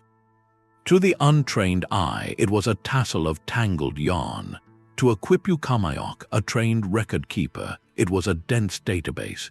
We know with certainty that quipus recorded numerical data with incredible precision, tracking census numbers, tax obligations, and warehouse inventories across the empire. They were the spreadsheets of the Andes, allowing administrators to manage resources for millions of people.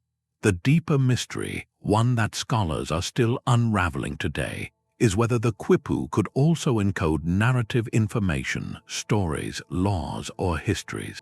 Some researchers point to the logical structure, the use of color symbolism deeply rooted in Andean culture, and the sheer complexity of surviving examples as evidence that these were more than accounting tools. They were a three-dimensional, tactile form of writing. This combination, the chasqui and the quipu, created a complete information technology system. The runner provided the urgent, real-time update, while the knotted cords provided the verified, archival record that could be stored, audited, and referenced. It was a system perfectly adapted to its environment and its cultural context, proving that the drive to record, communicate, and administer does not require an alphabet. It can be woven into string and carried on the breath of a runner across the roof of the world, a silent, knotty testament to a different kind of literacy, one written in patterns and remembered by the swift. The swift communication of the Inca was a system of connection, but the tunnels beneath a Roman fortress tell a story of a very different kind of encounter. At the siege of Dura Europos in the year 256, Persian forces were determined to breach the city's walls. One of their tactics was to dig a mine, a tunnel intended to undermine the stone defenses and cause a collapse. The Romans, detecting this effort, dug a countermine of their own, aiming to intercept the attackers underground in the dark.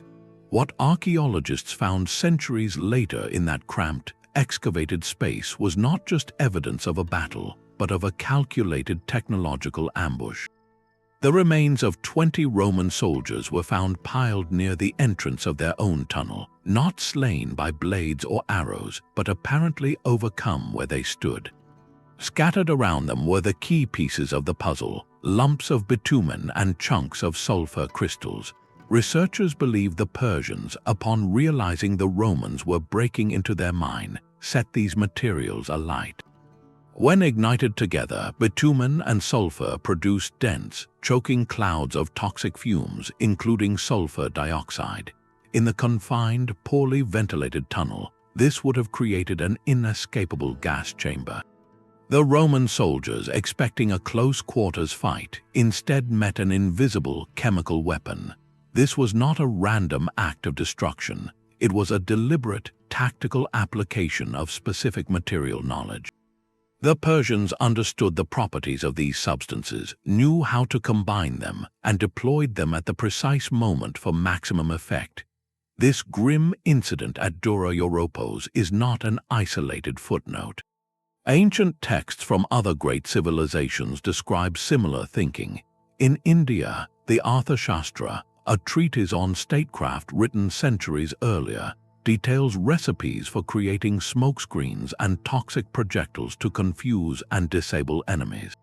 Chinese military manuals from the same era speak of using bellows to pump smoke from burning mustard and other irritants into siege tunnels. These were not fantasies, they were documented protocols of war. What we see in these instances is the early, conscious harnessing of chemistry as a force multiplier. It represents a dark but undeniable branch of innovation, where a deep understanding of the natural world, of combustion, of toxic vapors, of irritating compounds, was directed toward a singular, devastating purpose. This knowledge foreshadowed the terrible chemical landscapes of modern conflict, revealing that the line between a healing potion and a choking gas, between a temple incense and a battlefield smoke screen, has always been perilously thin. It shows that the drive to master materials is never neutral. It is a power that can build cities, heal bodies, and in the darkness of a tunnel, bring a swift and silent end. The silent, toxic darkness of a siege tunnel represents one extreme of ancient innovation, but in the clear desert nights of the Islamic Golden Age, the same human intellect was directed toward a different kind of mastery, one that sought harmony with the cosmos. Here, the quest for understanding found its most elegant expression in a handheld universe of brass. The astrolabe, perfected by Islamic scholars from earlier Greek concepts around the 8th century, was a device of breathtaking synthesis. It was, in essence, a portable analog computer, a flat model of the three-dimensional sky designed to fit in the palm of your hand. At its core was a principle of beautiful projection. The spherical dome of the heavens, with its fixed stars and circling paths of the sun and planets, was mathematically mapped onto a flat, circular plate called the mater, or mother. Over this base, a pierced, star-charted disk called the reter rotated, its delicate pointers marking key celestial bodies. By aligning the reter for a specific date and time, and then suspending the whole instrument from a ring to measure the altitude of a star or the sun, the user could unlock a world of information. This single, intricate object could tell the time by day or by night, calculate the direction of Mecca for prayer, predict the rising and setting of stars, and even determine one's latitude on land or sea. It condensed the complex mathematics of spherical astronomy into a tactile, visual operation. To hold an astrolabe was to hold a working model of cosmic order, a tool that served the astronomer, the navigator, and the theologian with equal grace. Its creation demanded the highest skills in metalworking, precise engraving, and profound mathematical understanding. The finest examples are masterpieces of art and science, their surfaces etched with intricate geometric patterns and poetic inscriptions, a testament to a culture that saw no division between the beauty of creation and the logic that governed it. For centuries, the astrolabe was the most sophisticated computational device in the world, a bridge between observation and application, between faith and reason, proving that the deepest truths could be held quite literally at your fingertips. The silent logic of gears and the measured flow of water could be scaled up into a machine of pure, amplified strength. To lift the colossal stones of the Colosseum or to place the heavy lintels atop the Pantheon, Roman engineers turned to a device of elegant, brute force ingenuity, the treadmill crane. At first glance, it might seem a simple winch, but its power source was a masterpiece of biomechanical design. Instead of having men strain against levers or pull on ropes directly, they were placed inside a giant wooden wheel, much like the wheel of a hamster, but built on a monumental human scale. This was the treadmill. As a team of workers walked forward on the interior slats, their collective weight and momentum turned the entire wheel. This rotation was then transferred through a central axle to a drum, winding a heavy rope and lifting the load suspended from the crane's jib. The genius was in the translation of motion. It converted the simple, linear act of walking into a smooth, powerful rotational force, a far more efficient transfer of energy than raw pulling. This system also provided a natural mechanical advantage. The diameter of the large treadmill wheel meant that each step by a worker translated into a significant turn of the smaller drum, allowing a small team to hoist blocks weighing several tons with a degree of control and precision that manual labor alone could never achieve. It was a machine that amplified the human body, turning coordinated footsteps into architectural ambition. The presence of these cranes on a construction site was a symphony of organized labor, with teams rotating in the treadmills, others guiding the swaying stones with ropes, and foremen signaling with whistles or flags. This was not slave-driven chaos, but a highly skilled, orchestrated operation, a testament to Roman project management. The treadmill crane was more than a tool. It was the indispensable muscle behind the Roman architectural revolution. It made the impossible routine, allowing them to stack mountain ranges of travertine and tufa into amphitheaters, temples, and aqueducts that defined an empire's grandeur. In its groaning wooden frame, we see the clear understanding that the greatest monuments are not built by strength alone, but by the intelligence to multiply that strength, to harness the rhythm of human steps and turn it into enduring stone. The silent warning of Zhang Heng's dragon was not the end of the story, but a brilliant beginning. In the centuries that followed his groundbreaking seismoscope, Chinese artisans and inventors continued to refine the art of listening to the earth. They took the core principle of his machine, the detection of distant tremors through mechanical sensitivity, and distilled it into new, elegant forms. Among the most poignant of these successors were delicate bronze birds, exquisitely crafted and balanced upon concealed springs or slender pivots within their ornate cages. Their purpose was beautifully simple: to serve as a silent sentinel. When the faint, telltale vibrations of a distant earthquake traveled through the ground and up the stand holding the cage, the precise equilibrium would be disturbed. The slightest tremor would cause the bird to lose its balance, toppling from its perch. The soft clatter of bronze against bronze was an alarm, a clear, immediate signal that the earth had stirred somewhere far away. This was a different kind of genius from the directional precision of Zhang Heng's device. It traded complexity for reliability, creating a practical, widespread alarm system that could be installed in temples, government buildings, or observatories across the realm. The falling bird did not point toward the epicenter, but it answered the more urgent human question: has something happened? Its simplicity made the technology accessible, allowing for a network of monitors that could provide early warning to the capital. This evolution from a sophisticated imperial instrument to a more utilitarian device tells a profound story about innovation itself. It shows that a single, revolutionary idea is rarely a dead end. Instead, it becomes a seed. Zhang Heng's seismoscope planted the concept of mechanical earthquake detection firmly in the intellectual soil of his culture. Later generations then nurtured that seed, pruning it, adapting it, asking how this principle could be made sturdier, cheaper, or easier to interpret. The bronze bird represents a branching of the technological tree, a specialized offshoot designed for a specific task: alerting. This continuous thread of development, stretching across dynasties, underscores a vital truth often lost in our tales of lone genius.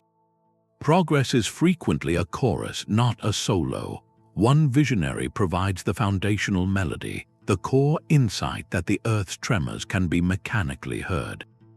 Then countless other minds, whose names history did not record, join in, harmonizing that idea, refining its tone, and adapting its rhythm to meet the practical needs of their own time.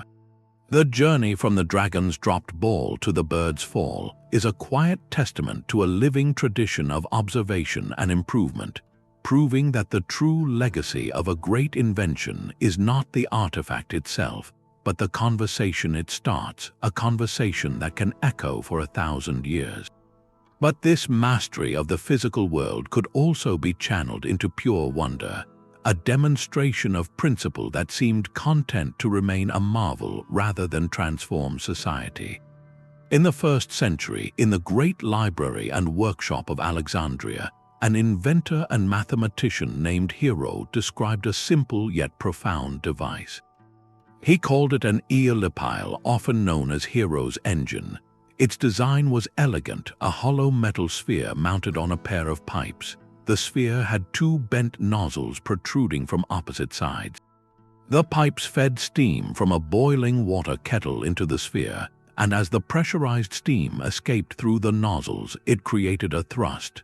The sphere would begin to spin faster and faster, whirling on its axis with a hiss of vapor. This was a working steam turbine, a clear demonstration of converting thermal energy into mechanical motion through the principle of reaction, the same principle that much later would propel jet engines. For the scholars and temple visitors who saw it, it was a captivating philosophical toy, a temple wonder meant to illustrate the properties of air and fire. And here lies the great historical puzzle. The potential was undeniably present. The concept of using steam to do work was not just understood, it was physically modeled. Yet this knowledge remained curiously contained, never scaled up to pump water from mines or drive machinery. It was an idea born into a world that did not yet have the pressing economic need, the specific social conditions, or perhaps the vision to see it as anything more than a brilliant curiosity. Hero's Aeolipile stands as one of history's most poignant what-ifs. It whispers that the foundational spark for the Industrial Revolution, a revolution that would reshape the globe, was already flickering in Alexandria nearly 2,000 years earlier. It forces us to confront a difficult truth that invention alone is not enough. An idea requires a context hungry for its application, a society ready to see not just the wonder, but the work it can accomplish. The steam sat waiting for the right moment to be unleashed. Yet the steam that spun Hero's sphere was a force of immense potential, but the commerce and construction that might have used it required a different kind of power, the power to calculate with speed and certainty. In the bustling markets of ancient Babylon, the administrative halls of Han Dynasty China, and the counting houses of Imperial Rome, a quiet revolution was taking place in the human mind, made tangible by moving beads on rods. This was the abacus, and its simplicity was its genius. While counting boards with lines drawn in sand or dust had been used for millennia, the familiar bead and rod design represented a profound leap. It was a physical system that externalized the most abstract of human faculties, mathematics. Each rod represented a decimal or sometimes a quinary place value, ones, tens, hundreds, and so on, and the beads sliding up and down were the digits themselves. To add, you moved beads into the active zone. To subtract, you moved them away. Carrying over to the next column was not a mental abstraction, but a tactile motion, sliding one bead down and resetting another.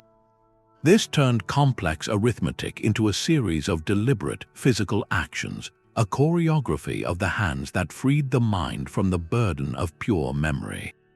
A skilled operator, an abacist, could perform calculations of addition, subtraction, multiplication, and even division with a speed that rivaled a person using pen and paper for centuries to come.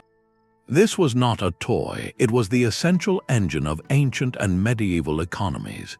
Tax collectors used it to tally levies, merchants to calculate profits and exchange rates, architects to sum the quantities of materials needed for a temple or an aqueduct, and astronomers to tally celestial cycles. The abacus formalized numerical operations, creating a standard, repeatable process that could be taught and verified. It was, in every meaningful sense, an early digital computer. The beads were its binary-like data, either in the active position or not, and the rods were its memory registers. The human user provided the programming. executing a set of physical rules, the algorithm, to transform input into output. This physical user interface made advanced mathematics accessible, turning what was once the domain of only the most gifted mental calculators into a trainable, reliable skill. Its endurance is the ultimate testament to its design, remaining a primary calculation tool across Europe, Asia, and the Middle East for over 2,000 years, a bridge of beads and wood that carried human commerce and science from antiquity to the dawn of the modern age.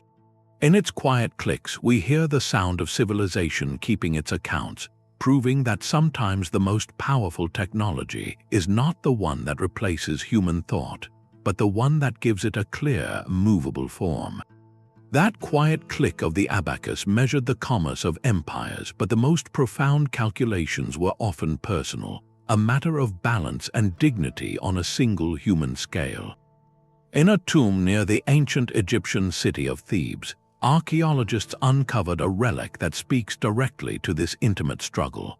Attached to the mummified remains of a woman was a wooden toe, meticulously carved and shaped, complete with a leather strap to secure it to her foot. Dated to around 950 years before the Common Era, this is not a ceremonial piece. The wear patterns on its sole are unmistakable, the scuffs and polish of a life lived in motion. This woman walked with it, relied on it for balance, for the simple, profound act of moving through her world without stumbling. This artifact, the oldest known functional prosthetic, represents a leap of thought far beyond basic medicine. It was a custom device crafted with an understanding of anatomy and biomechanics. The carpenter who shaped it had to consider weight distribution, the angle of the foot, and the friction against sandals and stone floors. This was not about restoring a perfect appearance for the afterlife. It was about restoring practical function in this one. The compassion embedded in that carved wood is palpable, a community's decision to invest skill and resources into improving one individual's daily experience. Centuries later and across the Mediterranean, that same impulse found expression in bronze. From a Roman burial dating to around 300 years before the Common Era comes an artificial leg, a masterpiece of pragmatic metalwork. Crafted from bronze and iron, it was no simple peg. Its design suggests a sophisticated understanding of both structure and comfort, engineered to bear weight and allow for a more natural gait, likely attached with a form of leather harness. The creation of such a device required collaboration between a skilled metalsmith who understood alloys and durability, and someone, perhaps a physician or the wearer themselves, who understood the stresses and motions of walking. Together, they were solving a complex biomedical engineering problem, balancing strength with flexibility, attachment with comfort. These ancient prosthetics are powerful correctives to our assumptions. They reveal a medical philosophy that looked beyond mere survival. They show a recognition that healing could and should aim for wholeness, for the restoration of a person's place in the rhythm of daily life.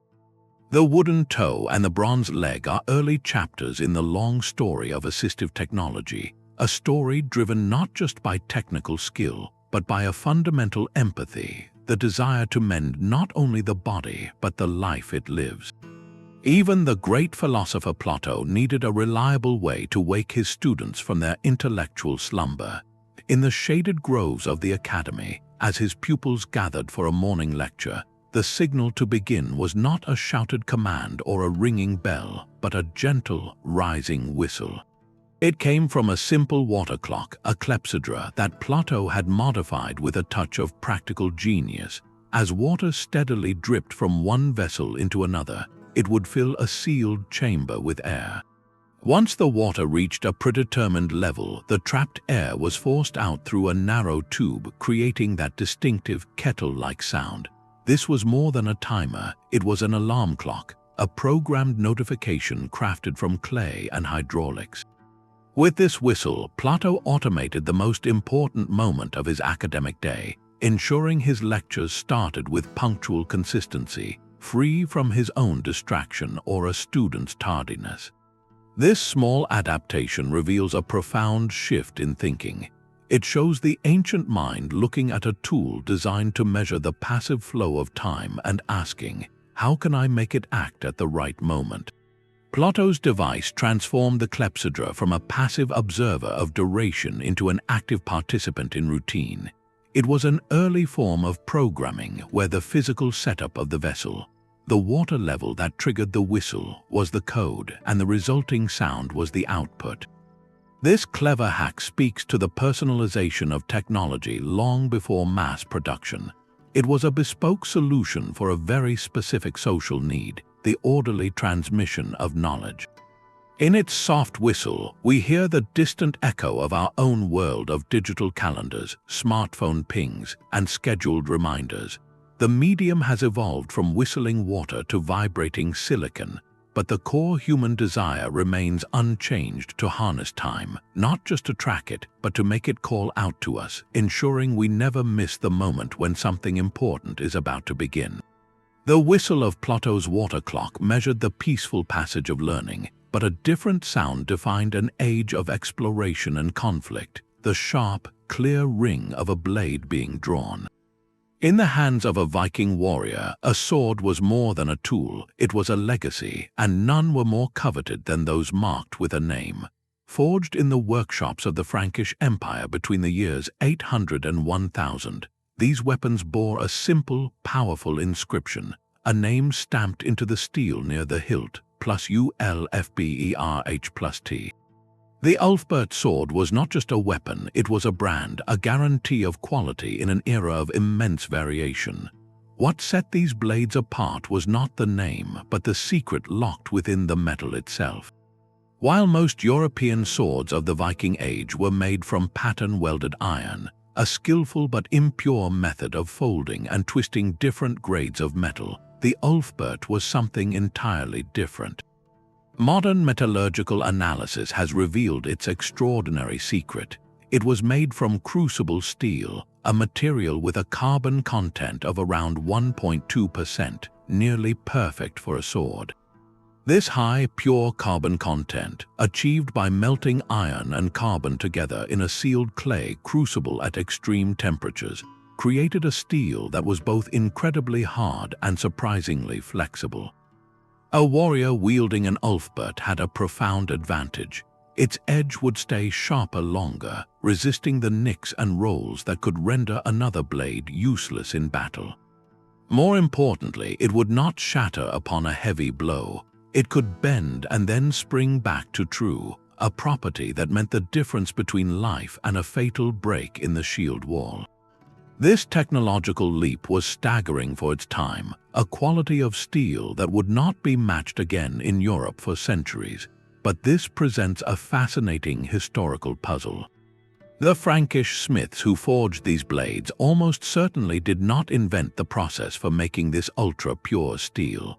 The knowledge and likely the raw material itself traveled along vast intercontinental trade routes, imported from the Islamic world or perhaps even from as far as Central Asia, where crucible steel production was an ancient art.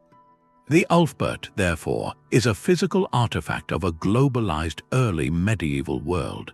It represents the meeting of northern warrior culture with advanced metallurgical science from the east, a secret traded along river systems and caravan trails, ultimately hammered into a form that would become legendary in the cold north. Each sword is a story of connection, a superior weapon born from distant fires and unknown masters, branded with a name that promised its bearer not just a tool, but a fragment of technological transcendence. The promise of a new life, a future held in the body, was a mystery ancient healers longed to understand.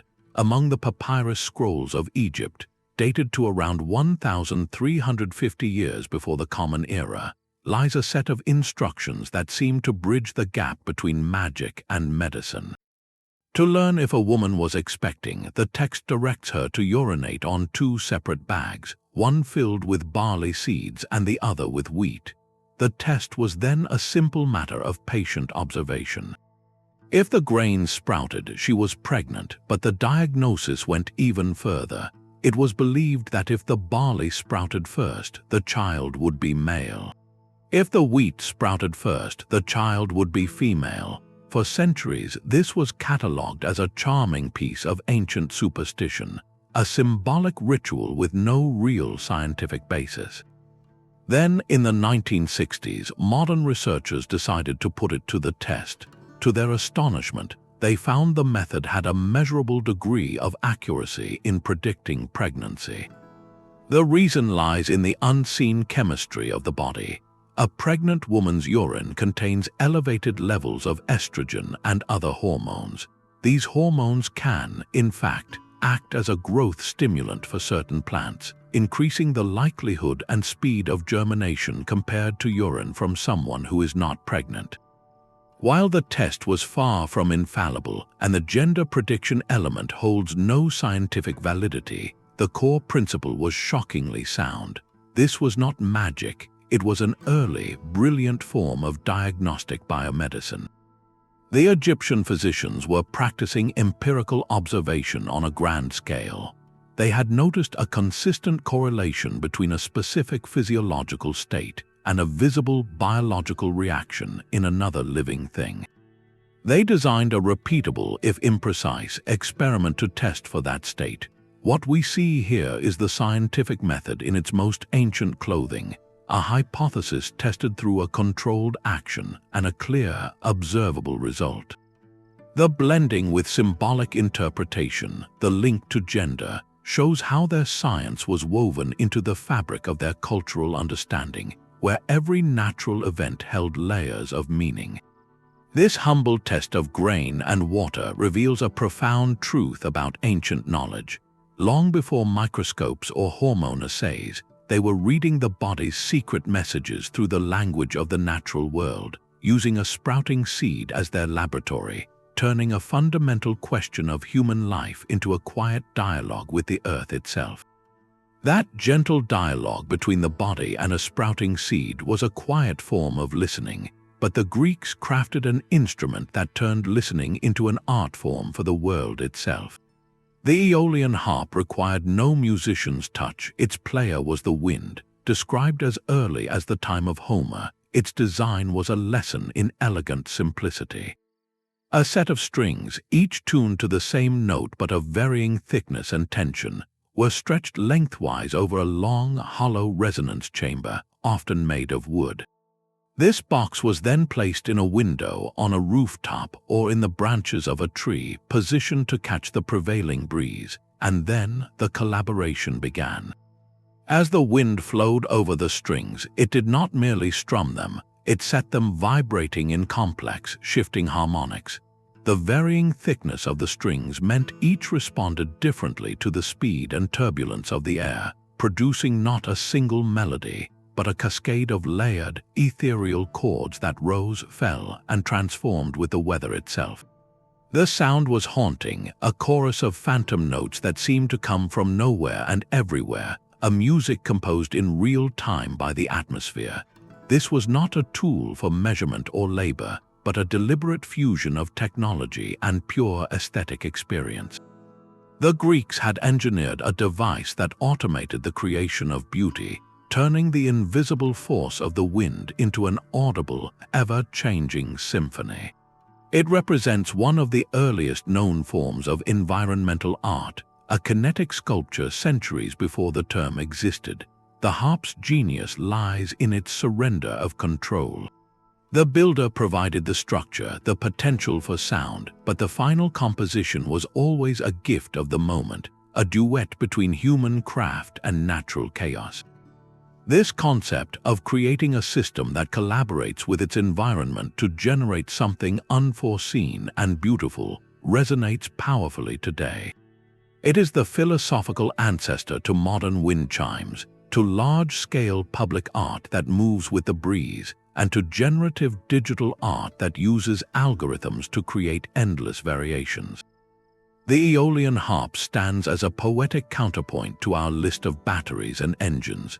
It reminds us that ancient innovation was not solely directed toward utility or power. It could also be an act of profound contemplation, a way to build a vessel for wonder and to sit back and listen as the world filled it with its own fleeting song. The wind's song was a collaboration with nature, but one of humanity's most profound collaborations was with an idea that was not there at all. It began with a simple, empty space, a placeholder in the calculations of Babylonian astronomers and Mayan timekeepers. Yet this emptiness was waiting for a voice, a name, and a purpose.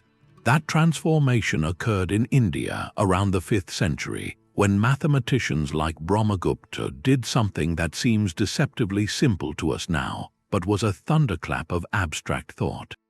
They declared that this symbol, this sunya, meaning void or emptiness, was not just a placeholder for an absent quantity. It was a number in its own right with defined properties and relationships. Zero could be added, it could be subtracted, and most importantly, the result of subtracting a number from itself was zero. This was the birth of zero as a true numerical concept, a philosophical leap that gave nothingness a value and a function. To understand the magnitude of this, try to perform a simple long division or write the number 1005 without a zero. The system collapses. Zero provides the structural skeleton for positional notation, the idea that a digit's value depends on where it sits. A 3 in the ones column is just 3, but a 3 in the column to its left, with a 0 holding the ones place empty, becomes 30. This elegant system, which we call Hindu Arabic numerals, made complex arithmetic and algebra possible. It turned mathematics from a cumbersome collection of specific problems into a fluid, general language for describing the world. Brahmagupta's rules for zero, including the then perplexing idea of dividing by zero, laid the groundwork for the calculus that would come 1,000 years later. But this idea was too powerful to remain in one place. It traveled west with traders and scholars, entering the vibrant intellectual centers of the Islamic Golden Age. There, thinkers like Al-Khwarizmi embraced and refined the system, using zero as the cornerstone of the new algebra, from the Arabic al-Jabr, meaning restoration. His works, translated into Latin centuries later, carried the concept into a Europe still clinging to Roman numerals. The resistance was fierce, with some Christian scholars denouncing zero as a dangerous, pagan symbol of nothingness that could corrupt faith. Yet its utility was undeniable. Merchants and bankers adopted it first, seeing its power for clear accounting and complex interest calculations. Slowly, the old systems gave way. This journey from the philosophical gardens of India to the trading houses of Renaissance Italy represents one of the most critical knowledge transfers in history. Zero is the silent engine of our world.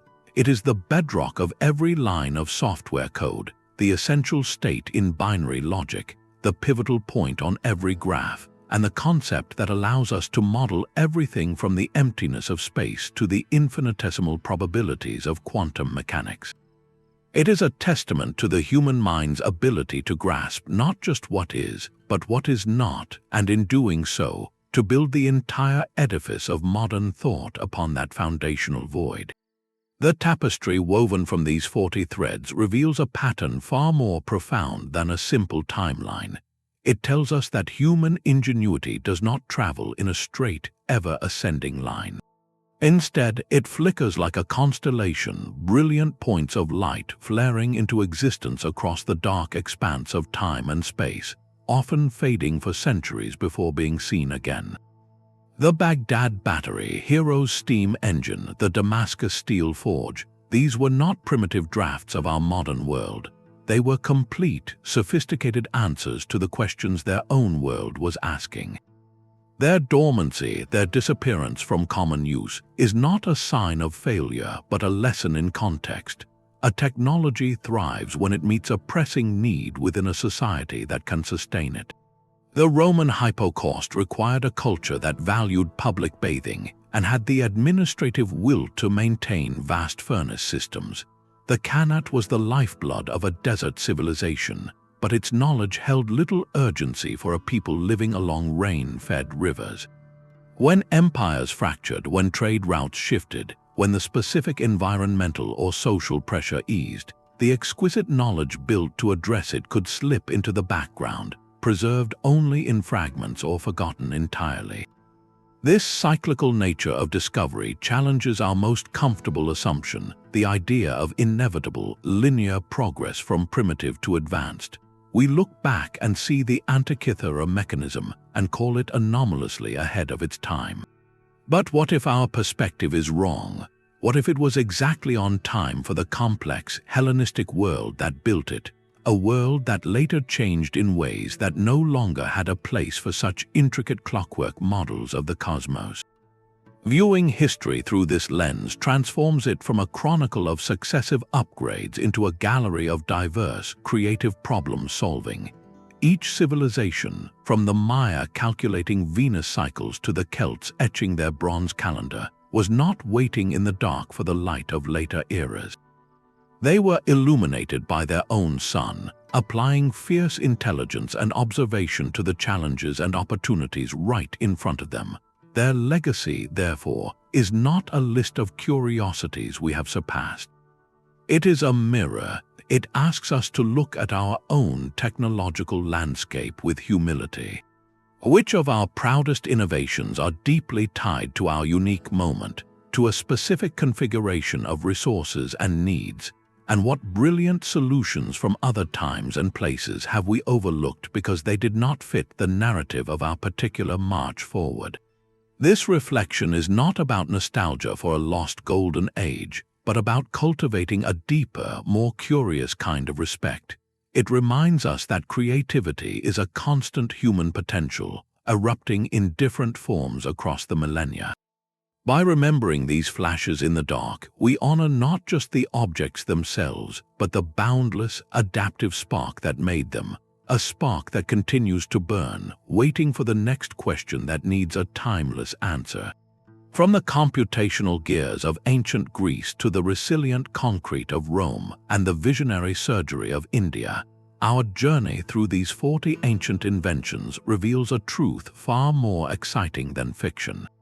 Our ancestors were not primitive figures groping in the dark. They were brilliant innovators, engineers, and dreamers.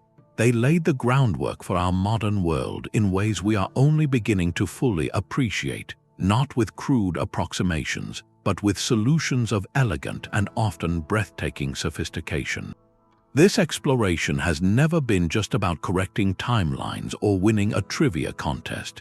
It is about celebrating the boundless, recurring potential of the human mind across all eras. It is about seeing the past not as a distant, sepia-toned photograph, but as a vibrant workshop where the same sparks of curiosity that drive us today were once striking flint and steel. Each artifact, from the Baghdad Battery to the south-pointing chariot, is a message in a bottle from a fellow problem solver. They whisper across the centuries, reminding us that ingenuity is not the exclusive property of any one culture or century.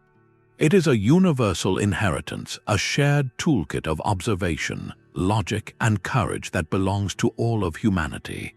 When we look at the self-healing concrete of the Romans, we are not just looking at an old recipe, we are witnessing a conversation about sustainability that our own engineers are urgently relearning. When we study Sushruta's surgical manuals, we are not just reading ancient history, we are observing the birth of a compassionate, systematic approach to healing that still defines medicine. This reframing does not diminish our modern achievements, it enriches them. It places them within a far grander, more interconnected story. Our smartphones and satellites are not a sudden break from a dim past. They are the latest chapters in an epic saga of human curiosity, built upon foundations laid by thinkers who gazed at the same stars and asked the same fundamental questions. Let this knowledge inspire a deeper, more humble curiosity about the past. Let it encourage you to look at the world around you with fresh eyes, to see the echo of ancient genius in the pipes bringing you water, in the clock on your wall, in the very book or screen you are using right now. The story of innovation is our shared human story, a tapestry woven with threads of forgotten knowledge and rediscovered wonder. If this journey has expanded your view of history, we would love to hear your thoughts. Which of these ancient inventions surprised you the most? Share in the comments below. For more deep dives into the mysteries that shape our world, subscribe and join us as we continue unraveling the secrets of our incredible human story together.